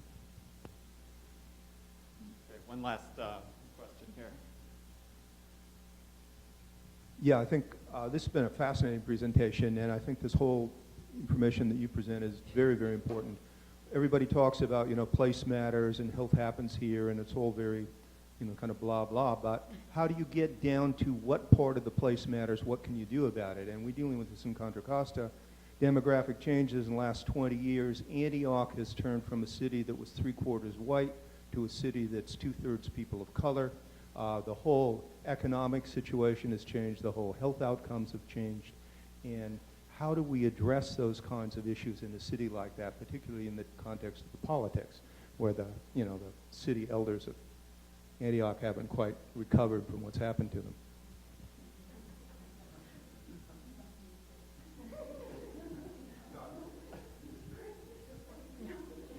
Well, I was just going to talk about, I think one of the things that we have to be really careful about as we, put policies in place to address perhaps changes in, the distribution of wealth, is that we don't put in policies that actually lead to unintended consequences or carry heavy unintended consequences. And one of the things I was thinking about is in Bayview and the busing that had to take place as part of the, trying to make sure that schools were not segregated. And what happened was the kids in Bayview got bussed out and had to ride an hour on the bus to go to a school in a neighborhood that was, considered a good school. And so rather than bringing quality home, as we see a greater distribution or, greater gap in the distribution, that we may see more policies that have unintended consequences and impact on neighborhoods and particularly on youth. Great. Okay, last one, real quick, thanks. I was going to say that that's actually really, really a very important point about this idea of really improving the resources in communities as opposed to shipping people off to other resources. There was just an article in the New York Times recently that argues strongly in favor of that because it showed that kids who moved to counties that sort of are more advantaged counties, less poverty in those areas, do better, particularly the younger they are when they move. And so the idea is that, instead of emphasizing bringing in resources to communities, instead perhaps have these vouchers or create opportunities for people to move to better areas. And I think there's only so much moving you can do. And there's also a lot of unintended consequences with that. And I think the results of the Moving to Opportunity study highlights that, the nuances, right? So there were some positive outcomes in relation to health that people like to emphasize because you saw that those who moved to these low poverty areas did better on some health outcomes, but there were so many other outcomes that they did worse on, particularly for certain African American boys as an example, and other kinds of outcomes for which there were worse outcomes. And so I think we have to also think about the ways in which we don't continue to perpetuate this idea of disinvesting in certain groups as if it's hopeless or it can't happen. We really have to create more investment in terms of the equitable outcomes that we want. Good. Well, thank you to the entire panel. So I think from the research perspective, we have a huge challenge in front of us, so acknowledging how important it is to work with partners, truly engaged partners, understanding the nuances of the community, at the same time generating an evidence base which is going to be generalizable to other places in a way that we can scale up. And just to note a couple sort of quick introductions. Again, we're trying to stimulate conversations around research projects. So those of you who have sort of ideas for new projects, which could eventually lead to the larger scale project.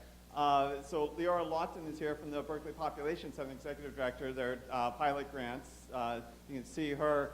Liz Vasile, who's here, the Executive Director of CEDA, the Center for Economic Demographic Aging, again, pilot grants around this. And then Jerry Cacchetti, who's here from the School of Public Health, who has joined us really helping to work on sort of new strategic initiatives. So you all should reach out to them to help create these new projects. So one other quick announcement during the break. So Bill Satariano is going to mention to us one other resource which is going to be sort of running during the break in the background for people. So real quick, introduce it. Okay, thank you very much. I guess it was about a year ago, we received money from the American Cultures Engaged Scholarship Program on campus. And these funds were used to support collaborations between groups of undergraduate students in my community health and human development course, and collaborations with Building Blocks for Kids in Richmond and Lifelong Medical in Oakland. And then there was a third project that is a documentary that builds on something that Mahasin mentioned in her presentation, and that was the BART map that was developed that showed these rather dramatic changes in life or differences in life expectancy between BART stops that are reasonably close. And so the idea of the documentary film was to kind of go below the surface and to try to get a sense of what might be happening in the area proximate to those stations. So Berkeley Brown, who is an undergraduate in the course and was involved in that first film, or the development of the initial film, this has been a continuing project, is here to show the film, and it'll be kind of background during our break. And then we've continued that this year by trying to collect more information. But we've had an opportunity to interview people at the BART stations, and then there's one extensive interview with a resident of the Iron Triangle area in proximity to Building Blocks for Kids. It's a very dramatic interview that gives us some perspective and some understanding of what it might be to that particular area surrounding the BART station. And we are, apropos of some of the comments that were made here, also looking at the assets and collecting archival film footage of these places. And this is intended as an interactive website so that people can access the map, but then burrow down, clicking on additional data associated with each of the sites. So it's I think it's a very exciting project, and look forward to having you take a look at it. Well, thanks for sticking it out into the afternoon, on a Thursday no less. I'm going to talk today a little bit about a project that we worked on a little while ago with a community in Richmond in an area known as Atchison and Liberty Villages, where it is a fence line community along the Chevron oil refinery. But before I start that, I want to give you a little bit of background. I'm an environmental health scientist by training. I also do epidemiological work, but I also use a lot of community-based participatory methods in the work that I do, not exclusively, but and so I think a lot about the ways in which communities and health social movements also shape scientific thinking and push science and regulatory science in particular in new directions and encourage us to do our work better and to think in new ways about health problems. So I like to put this up because I think one of the overarching issues and why we're talking about questions of environmental justice, particularly in California, which is a hotbed of environmental justice policy making as well as advocacy, is because of our changing demographics. And that is shifting the policy conversation about environmental health and environmental health disparities in particular. And so if we look at a lot of the literature, particularly in sociology and the social sciences as well as environmental health sciences, there's a long legacy of collaboration between environmental justice advocates and scientists in the fields of, and many people in this room have done some of this work. And we've been fortunate because the federal government has increasingly encouraged scientists to have a community engagement piece that is central to the research mission of whatever project we are working on. And so over time, EJ advocates have really pushed scientists like myself to really think about how social inequality and racial residential segregation, material deprivation, et cetera, are linked to environmental health disparities.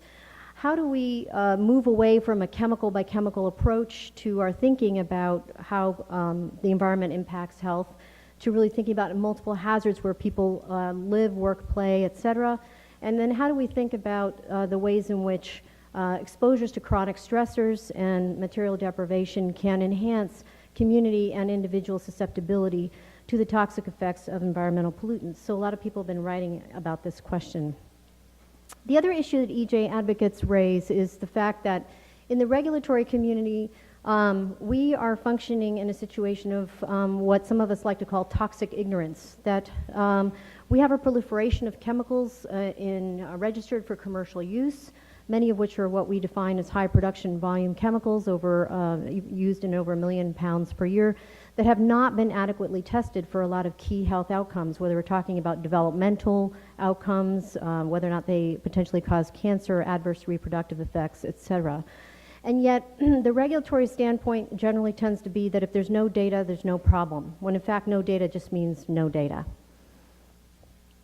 So, community engagement with the field of environmental health sciences has really, over the years, sought to move beyond this notion of enhancing community scientific literacy to really building the capacity of communities to engage in the scientific enterprise itself, okay? And there's a lot of really rich material out there in terms of documenting how that has been done. There are many situations where community-based organizations have their own capacity to develop their own innovative technologies, such as the bucket brigades that were developed here in the Bay Area by community advocates to do air sampling, in part in response to a lot of concern about refining fugitive emissions. And now the science has gotten increasingly sophisticated as scientists and community partners have collaborated on epidemiological work, exposure assessment, biomonitoring, survey questionnaires. And emphasizes always community co-authorship of the science in public, often in publications in the scientific literature, and also broader dissemination strategies to decision makers and the public. And the ultimate goal is to really think about the ways in which data can be used to promote and engage and improve the regulatory process to reduce exposures to hazards and improve community health. So exposure assessment is, until recently, was something that was the purview of occupational health science, where workers in large companies were monitored for their exposures to chemicals, or major academic undertakings looking at people's exposures. But that technology has rapidly evolved. It's gotten better, it's gotten more sensitive, so you can detect more chemicals at lower and lower levels. And it's gotten cheaper. And so you have a lot more people jumping into the game of exposure assessment, whether it's air sampling, collecting dust, or sampling human tissues like blood and urine for chemicals. And yet this new technology still outpaces our ability to scientifically interpret what we're finding. So we are learning a lot more about pollutant exposures, but as I said before, a lot of those pollutants have not been adequately tested, so our ability to say what it means for people's health is somewhat limited. And yet, communities realize that exposure assessment can provide pretty key evidence and actionable evidence to engage communities to reduce their exposures, even before the actual potential long-term health implications are fully understood. And so often what they say is, we do not need absolute proof that chemical A is causing a health outcome. We feel like there's enough evidence out there, either in the human epidemiological literature or in the toxicological literature, to suggest that this is problematic for health. What we want to do is focus on exposures and what we can do about it now. And that's really about sort of the precautionary principle and in the spirit of public health prevention. Community-based participatory research, which really has been, a lot of people are really starting to do it now. In part, there's been a lot of incentives by foundations and the federal government to make this happen in the field of environmental health sciences. These are its elements. In terms of exposure assessment, this is really a joint venture in terms of really co-developing the study design, writing the proposal together to get funding, sharing the resources, making sure that everyone's adequately staffed to carry out what you're planning on doing, and also constantly having those feedback mechanisms with community partners and the communities themselves about what information your proposed study is going to be able to provide, and even more importantly, what information your study is not going to be able to provide. So just to orient you a little bit, this is an aerial shot of Richmond that was actually taken by one of our study team members who was learning how to fly. It's kind of frightening that they flew over the Chevron refinery and snapped this picture, but it's quite helpful to us. And this is Liberty and Atchison Village. And for those of you who have not been there, I would encourage you to pay a visit. It is a Rosie the Riveter historical site. It was housing that was built for workers in the shipyards in Richmond. It's kind of mixed income. It's one of the few places where I think you can still purchase a place for less than $200,000. Anyway, we were working with Communities for a Better Environment that was working very closely with residents of this community, looking at multiple sources of exposure to hazards, and of course quite concerned about what the potential impacts are of the refining operations given that they're so close to the fence line.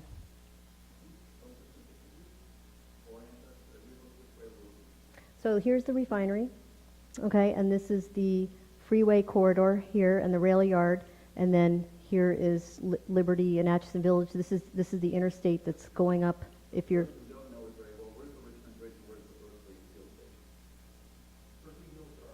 yeah, but yeah, you're yeah.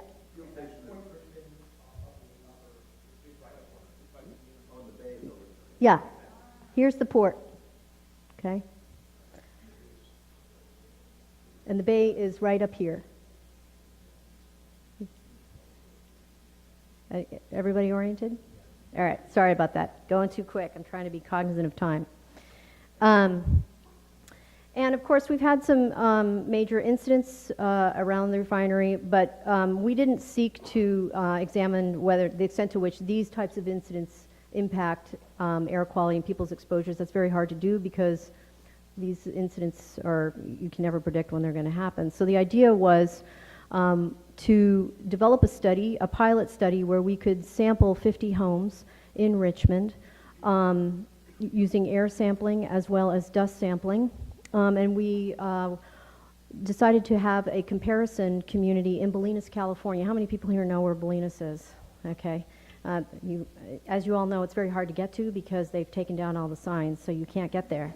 It's a gorgeous place, and there's absolutely no major emissions sources nearby. People were very kind to open their homes to us to kind of give us a quote-unquote control homes to look at. And so we got money from the National Institutes of Environmental Health Sciences to do a pilot project where we measured indoor and outdoor air and collected dust from each home. We sampled for approximately 155 analytes, and really the goal was to compare pollutant levels in these communities and to get a sense of what types of sources we might be concerned about. And we were interested in looking at the refinery, but not exclusively. And we were also interested in looking at chemical exposures from consumer products and things coming from inside the home as well. So here are the air samplers that we used. Here is a CBE, Communities for a Better Environment staff person, putting some dust into a sample canister, and we literally went into people's homes and vacuumed all over the place. And we always had to remind people not to clean their homes before we arrived. We had that happen to us a couple times. We've generated a lot of results from this, and I'm just going to show you a few things because just high level, and I'm concerned more about the process. But reporting back was a key question, and there are kind of two levels of report back: ongoing public meetings with community members, both people who were in the study and people who were not, and then individual study participants telling them what we found in their homes individually. So we would have meetings like this and spend a lot of time explaining how to interpret these kinds of box plots.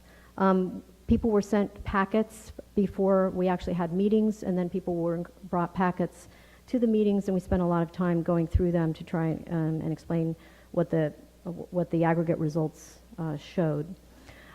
We found 153 of the chemicals tested in the homes, and more in Richmond than in Bolinas. And more in the outdoor and more in the indoor air than the outdoor air, not surprisingly. So here's some examples. Richmond is in blue. These are outdoor levels. So Bolinas is in yellow for PM particulate matter of micron size 2.5, and these are indoor levels of particulates. And not surprisingly, we find higher levels of particulates often because there are also indoor sources of particulates. But we did find consistently higher levels in Richmond. And then the other interesting thing, we looked for vanadium, which is a useful marker for petroleum refining activities. And we found higher levels in Richmond, both in indoor and outdoor air. So this was kind of a useful indicator to show for the first time that refining activities do impact the indoor air quality of the homes along the fence line. And then just to give it a little more context to the data, we did a profile of nickel and vanadium. When you see that kind of tight correlation, that indicates that these levels of these metals in the air are associated with petroleum refining. So this is Richmond, and this is a similar city area near an oil refining area, and you see the same profile. But then when you look at the nickel-vanadium profile in Los Angeles, in an area of Los Angeles where there is no refining, you don't see that tight relationship. So again, another indication that refining activities is definitely influencing the indoor air quality and the outdoor air quality of the community nearby. On the other side, we found at the time we found some of the highest dust levels in the United States. Subsequent studies have also found high levels. And that was surprising because we found it in both Richmond and Bolinas.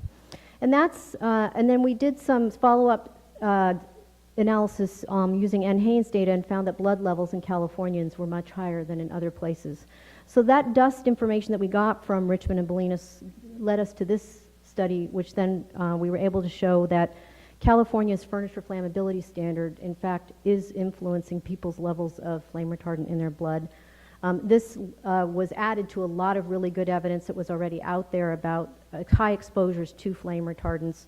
But our ability to show differences between Californians and other groups was a nice addition to that. Now policy has changed in that regard. We reported to individual study participants. We worked a lot with them to develop these kinds of visuals when we reported our results, so that was an engaged process. And we're now moving to, sorry you can't see this, but we're moving into a digital interface for future work. So people will be actually able to log on and look at their results and look at this electronically, and we're hoping to do one for a smartphone eventually. So in terms of future thinking about these things, when you do these studies, we have found it's really important that when the health implications of something is unknown, you really need to give people actionable information. How can they reduce their exposures both individually, and how can they engage in policy process and in organizing to work collectively? So around the oil refinery, what are some things you can do as a consumer to reduce your exposures to certain contaminants that we're finding in homes? So this is kind of a schematic to think about how these things relate to each other. And then future thinking is now Richmond has a fence line air monitoring program. It includes monitors along the refinery and in selected places within the city. And this data is great, but right now is not that accessible. And so we want to, we're thinking about ways in which we might work with community members to make this data more accessible and actionable, and maybe even engage in some ground truthing and some additional monitoring where appropriate. So these are, I think the big thing about community engaged research that we want to keep in mind and think the Richmond work has helped us with is to really improve what I like to call the rigor, relevance, and reach of our science, making sure that how community involvement in the recruitment process and the data collection can make sure that our study is sound, making sure that we're always asking the right questions in terms of relevance, and in terms of reach, disseminating and making our results actionable for policy change. And with that, I'm going to end because I'm over time. Thank you.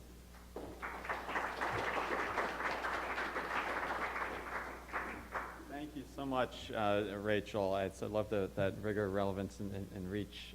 So our last speaker of the day, speakers of the day, the last presentation is going to be a joint presentation by Jason Corburn here at Cal, and then two of his colleagues from the city of Richmond who are here with us as well, and I'll let Jason introduce them. So thank you very much. By myself and two colleagues of many who are working in Richmond to promote health equity and this health in all policies work. Today, Shasa and Gabino Arrendondo from the city of Richmond are joining us to really, they're going to give you the nuts and bolts of what we've been doing. We're delighted to have Wendell Bruner here because was really at the the origins of some of this work, and Contra Costa Health Department has been really instrumental. We're going to be talking about something called Health in All Policies, which the state of California has really been a leader on, and how we've tried to take health evidence, community-based knowledge and work, as folks have been talking about today, and put it into policy, and really try to change institutional practice in a local government, and how we've been trying to do that over the last 7 or more years. And my partners will say that, will describe that in some detail. And I want you to walk away, hopefully, with 4 points that I think have been already mentioned today, throughout the day, in terms of university community partnerships and knowledge generation for action. So what we've really tried to do is institutionalize a notion of health equity outside of public health. And I'm jointly appointed, actually, in the Department of City and Regional Planning and the School of Public Health. And from the outset, we really aimed to partner with public health, but recognize if we're going to solve and address these issues, public health can't be alone at the table or solely responsible for the research and interventions. So what other institutions and actors, from community-based to local government to state and federal, ought to be involved, and how do we put that into everyday practice? Changing the culture also of how local government sees its role, not just delivering services, but in this case, addressing health equity. And the Richmond city manager is quoted here, city services through the prism of health. And we really are also interested in new models, as everyone I think today has talked about, of ongoing partnerships between university and community. What does that look like? What are the components of that? What are roles for faculty, students, ongoing? How does this work? And I think we've got some reflections on that from our own practice. And ultimately, it really is about interventions, monitoring what we're doing for folks in the community, and learning and adjusting over time. We're not going to get it right the first time necessarily. We're going to make mistakes. We recognize that from the outset, but we've got to have robust monitoring and holding ourselves and others accountable to change as we learn new things. You've heard quite a bit already about the Bay Area and Richmond, so I'm going to go through this quite quickly and just get right to the work that we've been doing. I just want to emphasize that we've really tried to define for ourselves and our partners what we mean by health equity, what we mean by health inequities, and how that really requires a new kind of practice, not necessarily new, but maybe a new set of practitioners and stakeholders in Richmond to promote health equity. You've heard again about the background of Richmond, and I'm not going to go through this in too much detail, but we're going to talk about a slice of a larger kind of set of activities that are happening in Richmond. We're just going to focus today on one, but I think there are many that are related, and that relational set of characteristics to this work is also what I think makes it important, interesting, and in my biased view, successful. So we've talked about health inequities, health outcomes, and really the origins, some of the origins of the work in Richmond was that there was kind of chronic conditions, poor health outcomes, a range of measures, particularly for folks of color and low-income populations in Richmond. What you're seeing here, I've got a pointer, not working. Okay, so Richmond is up on the top left there. It's in the kind of arm that sticks out, as Rachel showed before. And here we're showing cancer deaths by zip code. Here's heart disease deaths, the red being the worst outcomes, blue being the best. Childhood asthma hospitalizations. This is obviously Contra Costa and Alameda County. Here's life expectancy, low life expectancy. I think it was Mahasin and Barbara and others were talking about this across the Bay Area and many others. Homicide death rates. This is 2007, with Richmond the highest in the region. We also have some very local data. That triangle there in the middle is called the Iron Triangle, and what we have a citizen survey that Richmond administers of self-rated health. And these were early data that kind of helped inform the early on process of trying to address this ongoing health inequities, and are they getting worse in Richmond. And so we really took an approach that said we can't focus on one outcome or one behavior. or one exposure at a time, because Richmond really is a community that has multiple exposures, multiple toxic stressors. And this was also part of a community process that Gabino and Shasa will talk more about right now, of how people talked about their experience, of everyday experience of moving through Richmond, whether it was air pollution, segregated environments, housing costs, and other multiple stressors. So how could we co-design a process that really tried to get at and chip away and mitigate multiple stressors and institutionalize this into local government? So that was our challenge, and Gabino now is going to talk about what we've done, I guess, over the last 10 years. Well, hello again. My name is Gabino Arrendondo. Glad to be here. I'm a graduate here in the School of Education. And I also began working with the City of Richmond when we were working on the creation of our health and wellness pilot implementation of the general plan. So as the previous speaker said, the City of Richmond has a long history of environmental justice organizing. A lot of community groups have been pushing the city and other systems to take into consideration all the different stressors that were outlined in the previous slide. And one of them was through policy, which was the creation of a community health and wellness element in our general plan. And one great thing about that was that it convened a lot of people from different places, even people from here, from the university, to give their expertise on how the city could address health and wellness. And as you can see, even the language is changing. Before it was health and wellness, now we talk more about health equity and calling out things related to institutionalized racism and our roles as systems in perpetuating these inequities. And so it's been a while, and I think it's changed during these years, but it's a long process, and that's the thing about working with a city. The commitment you have to residents and city staff and all the people involved in these communities need to be long-term, because there's different opportunities that pop up while we're in this trajectory. One of the places that we chose first was in the Iron Triangle community, and we focused a lot of our efforts at school sites. So Perry's Elementary School is right here, and we basically, the planning department decided to do something different. Usually systems don't, like the school district and the city, most of their conversations are mostly at the city manager, superintendent level, and not mostly like in engineering or what's it called, planning sites and things like that. Also city staff.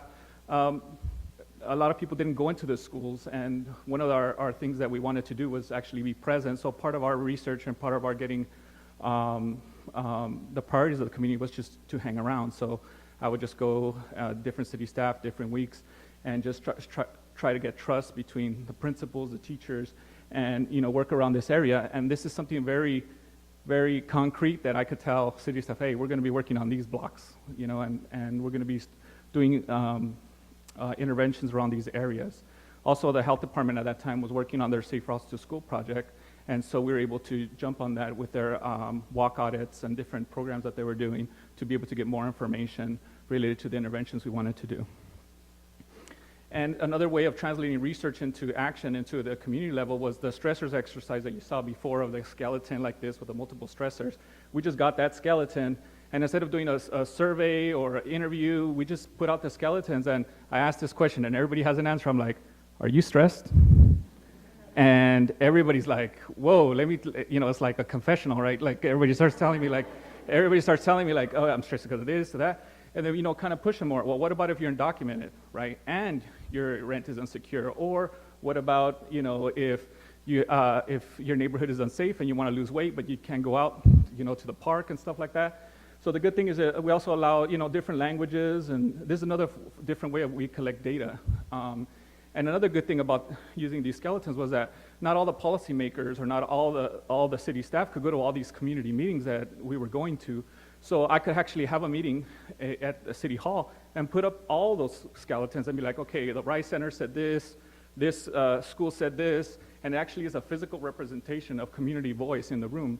And I think we have about 200 of these skeletons, and we still use them to create the policy interventions.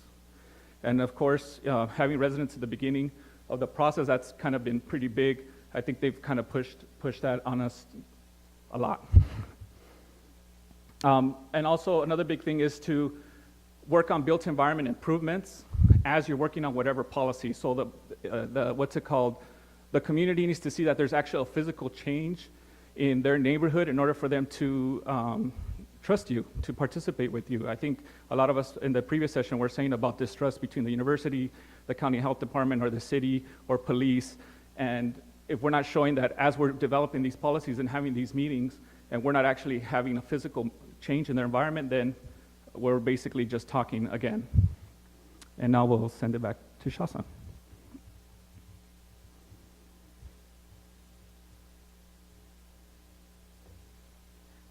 Good afternoon. My name is Shasa Curl. I'm the Administrative Chief for the City of Richmond.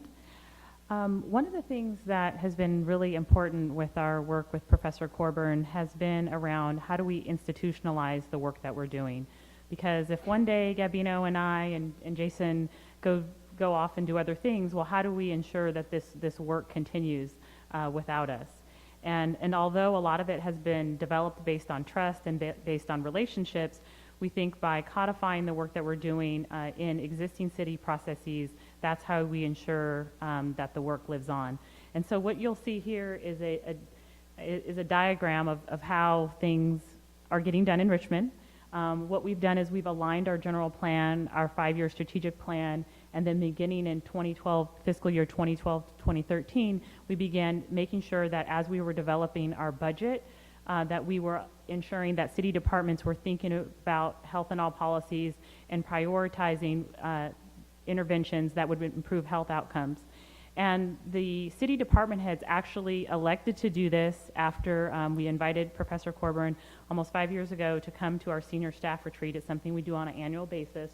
And they were, some of them live in Contra Costa County, others live in Alameda County, and they were really informed by the life expectancy data and other health outcomes and looking at the zip code information. And so they have really brought onto this. And even now, for example, in our library and cultural services, we have a PhD student who just finished who used to work with Rachel, and now she's working with us. And we feel really privileged that the university is continuing to partner with us, because when you look at the general plan, the 5-year strategic plan, and the operating budget, that's how we move our work internally, and we're focusing on utilizing a health and all policies framework. One of the things that's really important to our community is, as Gabino indicated, is around improving the built environment.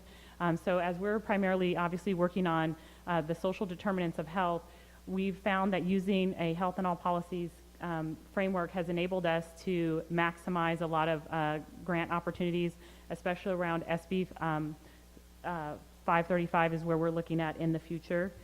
And a lot of the things that our community has done now is they have actually taken ownership of their community, of their neighborhood parks, and are working with city staff and community-based organizations, people like Tootie Mayor and others who are renovating parks with Richmond residents. I also just want to point out that another thing that's been really successful in the city of Richmond is around reducing homicide rates, and that's been through a combined effort, we think, of the Office of Neighborhood Safety as well as with our police department in terms of community policing. And so back in 1990, for example, we had a homicide rate, there were 61 homicides. Last year we had 11. 11 is still obviously too many, but to have a reduction of 50 homicides is something that we're really pleased with. And when you can actually reduce homicide rates, obviously that increases life expectancy, but it also makes the community a better place to live, because residents feel safer in their neighborhoods, and they can go out and enjoy the community. And just lastly, in closing, as we've adopted our health and all policies strategy and ordinance, something else that's been really key is around looking for other areas where we can align and create synergistic policies and use the framework and the input that we've already received from community residents. And so one of the things that Mayor Budd and our council has been very supportive of health and all policies implementation, and when we were finalizing the Chevron Environmental Community Investment Agreement, we were able to secure $90 million for programs in Richmond, a lot of which we're hoping will help reduce health disparities and reduce greenhouse gas emission locally. So we really appreciate the partnership with the university. We think that it's absolutely key in terms of reducing health disparities. And we also appreciate young people like Paige Rosa, who's in the audience, who's currently working with us on another policy we think is really important and really comes from Health in All Policies, which is around rent stabilization and just cause eviction. And I think our city council has shown a great deal of leadership in working on these issues, and we certainly greatly appreciate the ongoing support. And Jason will close out here with a bit of data and talk a little bit more about some of the other things that are taking place in Richmond if we have time. I guess we're out of time, and the wine is chilling or something. So I think we ought to. We want to just say we want to apologize to the respondents that we weren't able to get them our slides ahead of time. But they're definitely have lots of experience in Richmond. So I think it'd be wonderful to hear from them. So thank you all for listening.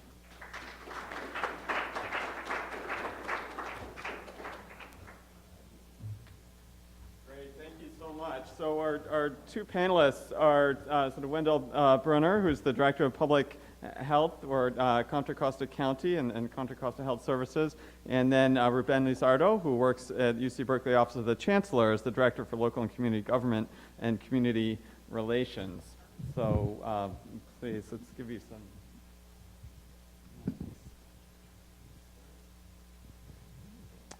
Well, these presentations this afternoon have been outstanding and really incredible examples of the kind of research that the university can do that really does advance public health and health in communities and really engages communities and works with agencies and communities. And I'm really glad that you're showcasing this because this is a really important issue. Thinking about Rachel's work with the environmental justice work in Richmond, I was actually made public health director in 1983, completely unqualified for the job, because the health director at the time was very concerned about the community outrage about the environmental issues in West Contra Costa County, particularly Richmond. A study had just come out showing that the industrial belt of Richmond had a 40% higher rate of lung cancer among white males, because that's all they looked at in 1978. And this was a big community issue. And I had a PhD in biophysics, and so he thought I knew all about this. And I didn't tell him that I didn't. And within a couple of years, actually, I did. So those kind of environmental justice issues and community activism issues around what's going on, and particularly in West County, is how I started my career 33 years ago. I think the main issue, though, to address and keep in mind when you're talking about academic research in communities and around public health is that fundamentally the incentives in academia are different than the incentives in the community and with community organizations and even with the public health agencies. Okay, a lot of nods.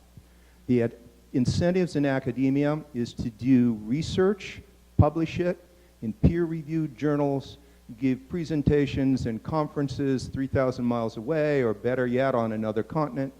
And that is how you get tenure, that is how you get promotion, and that's really what the DRPH students and the PhD students get all the time in their brain. This is what you need to do, this is what you need to do. And there's a place and a role for all of that. But it also can be in contradiction. It's certainly of no interest to the communities or the agencies whether you publish or get academic promotions. And often those incentives can be in contradiction to the kinds of things and the kinds of work that the community needs and the kinds of studies that the community needs. We're really very impressed by what Rachel did because, you know, a lot of what Rachel did and described was really, I mean, you couldn't publish that in an epidemiologic journal. What it really is data that's qualitative data that can be used for advocacy. So I think one of the things that have to keep in mind when you're doing research, okay, the incentives are different, and they just are. So let's be upfront about that and figure out how we're going to manage it when we're engaging and dealing with communities. One of our, Kristine presented about work she did around obesity. She did some outstanding work for us in Contra Costa County, evaluating. We had some money for her to do this and so on. We were able to do that. Came in and evaluated a clinical program we had to reduce childhood obesity. And in our agenda, we wanted to use that evaluation as a way to try to teach our delivery system at least the rudiments of clinical planning and evaluation. In that, we were fairly unsuccessful. But we were able to use and develop our programs and take it out into the schools, into the school-based programs in a successful way. And we were upfront, you know, Kristine, you're going to want to publish this. If it's publishable, great, that works for us here. This is what we need, this is what you need, and doing that up front is, I think, really important. So one is the relationship with communities. The other thing I think to think about is the relationship with not only just communities and community organizations, but also agencies in those communities whose goals are health. And with our Health in All Policies framework, in our view, every agency in any community's primary goal is health. So we have to think about engaging those agencies. As the director of an agency for the last 30 years whose goal is health in these communities, we're able to have kind of a long-term perspective. Decade has been an easy perspective for me until fairly recently. So how does one engage with the agencies? I think you also need to think, you know, what is the impact then in the research? Rachel mentioned what we think is a really important point. We sort of codified it in our community-informed consent in Contra Costa Health Services. You not only have to tell the communities what you may be able to find out, but you also have to be real clear with the communities what you're not going to be able to find out. Because we had an experience where we did some research and we didn't show any, we were unable to show something because there wasn't going to be statistical power and it wasn't going to happen, and we explained all that very carefully. But Chevron came out with headlines in the Contra Costa Times, Health Department study shows Chevron has no health impact. And of course that's not what we showed. We showed that, you know, we couldn't detect elevation in birth defects. So I think that's really important. I want to echo what Mary Pittman said, or actually she stole what I was planning on saying, so she pre-said it, which is in public health and public health research, just as in medicine, first of all, do no harm. And I think that's really important. It's important when you're going into communities, and it's important when you're dealing with agencies too. Richmond Health Equity Partnership was really an example of us trying to work with agencies and the researchers trying to work with agencies funded by the California Endowment. A lot of complications come into a situation like this. At this time, all this was going on. There was a proposal for a sugar-sweetened beverage tax, which some people thought the health department had something to do with. And the sugar-sweetened beverage industry was pouring $3 to $5 million into the city of Richmond. At the same time, Chevron jumps in. They're pouring millions of dollars into the city of Richmond election campaigns around candidates to be pro-Chevron. All of this is going on. An enormously sort of confusing issue for the health department to tiptoe through, the city staff to tiptoe through, the elected officials to tiptoe through. And so some of those complications come up. I think the whole issue about health in all policies, really great example of what's happened in Richmond. And I'll finish up just right now. And with the development of the health element, starting in 2005, Bill Lindsay, who is the city manager of the city, really got it. And shortly after, he would go around places, at least every time I was there, and he would introduce himself and say, I'm Bill Lindsay, I'm the city manager, but what I really am is I'm a public health official. Because he understood, and that the context in the city, and the city understands, that everything they do, if you look at it broadly, and if you look at health broadly, is to promote and improve the health of the community. It's really tough to follow a full day when I think everybody's pretty much said what needs to be said. But I do want to start off just by acknowledging the leadership of both examples. I'm a big fan of Professor Frosch's work in West Oakland, especially with my good friend Margaret Gordon. And I think we honored the health and all policy work this year because it was so good. And we're grateful to Gabino and Shasa and their leader, Bill Lindsay, who's been helping us steer the ship that Chancellor Burks is trying to kind of launch at the Berkeley, so-called Berkeley Global Campus at Richmond Bay. So I guess I would just maybe more as a way of underlining and summarizing some takeaways that might have been said before, but put my own cut on it, given that I'm really at the university now for about 7 months and was formerly at PolicyLink and working on some of these same issues. So I think that the insight I have of looking at these two presentations is, it goes to the Professor Morello-Frosch's point, is that giving the community tools to do their advocacy, and I think that's what I could see happening with all the work that you were doing with the environmental indicators, et cetera. Different kind of tool the community needs than the institutional partner who maybe actually shares the same values and the same interests in a health department that wants to see health. Or if we're looking at education, starting off with the belief, and this is me after 20-something years of organizing in social justice, that teachers, if they go in education, maybe now they're a little bit jaded, but when they went into education, they went in because they wanted to dedicate their lives to education and empowerment. So I think thinking about the research that will help advance a community partner or a city agency or a public health agency is a really important choice to make for faculty to really determine. I don't think you can necessarily always, particularly in a place like Richmond, that has a lot of democracy. Let me just put it that way. There's a lot of democracy in Richmond, a lot of different players, and I don't need to describe it further. You just outlined it pretty good in terms of recent history. You kind of have to decide who is your research going to be beneficial to, and be thoughtful about the social change and the policy change and the institutional change and the community change process. To really borrow from Dr. Minkler, if your goal is community change, then don't worry about what Dr. Bruner might think, because you're just going to empower communities to basically hold him accountable. If you really want to see institutional change, you want to see a public health system change, then you should be partnering with the director of public health and asking that director and their leadership what are the tools that they need to help empower the public health leaders that they work with to actually bring about that change. So I'm making a stark distinction here, just because when you get in the field, you're up against all of those things. And even with good intentions, you could be misunderstood by many players. And that's just not just in Richmond. In Berkeley, it's probably more dynamic. But Berkeley, in the main, has a lot more entitlement and a lot more wealth. And so the do no harm thing is not as important as the do no harm thing in Richmond.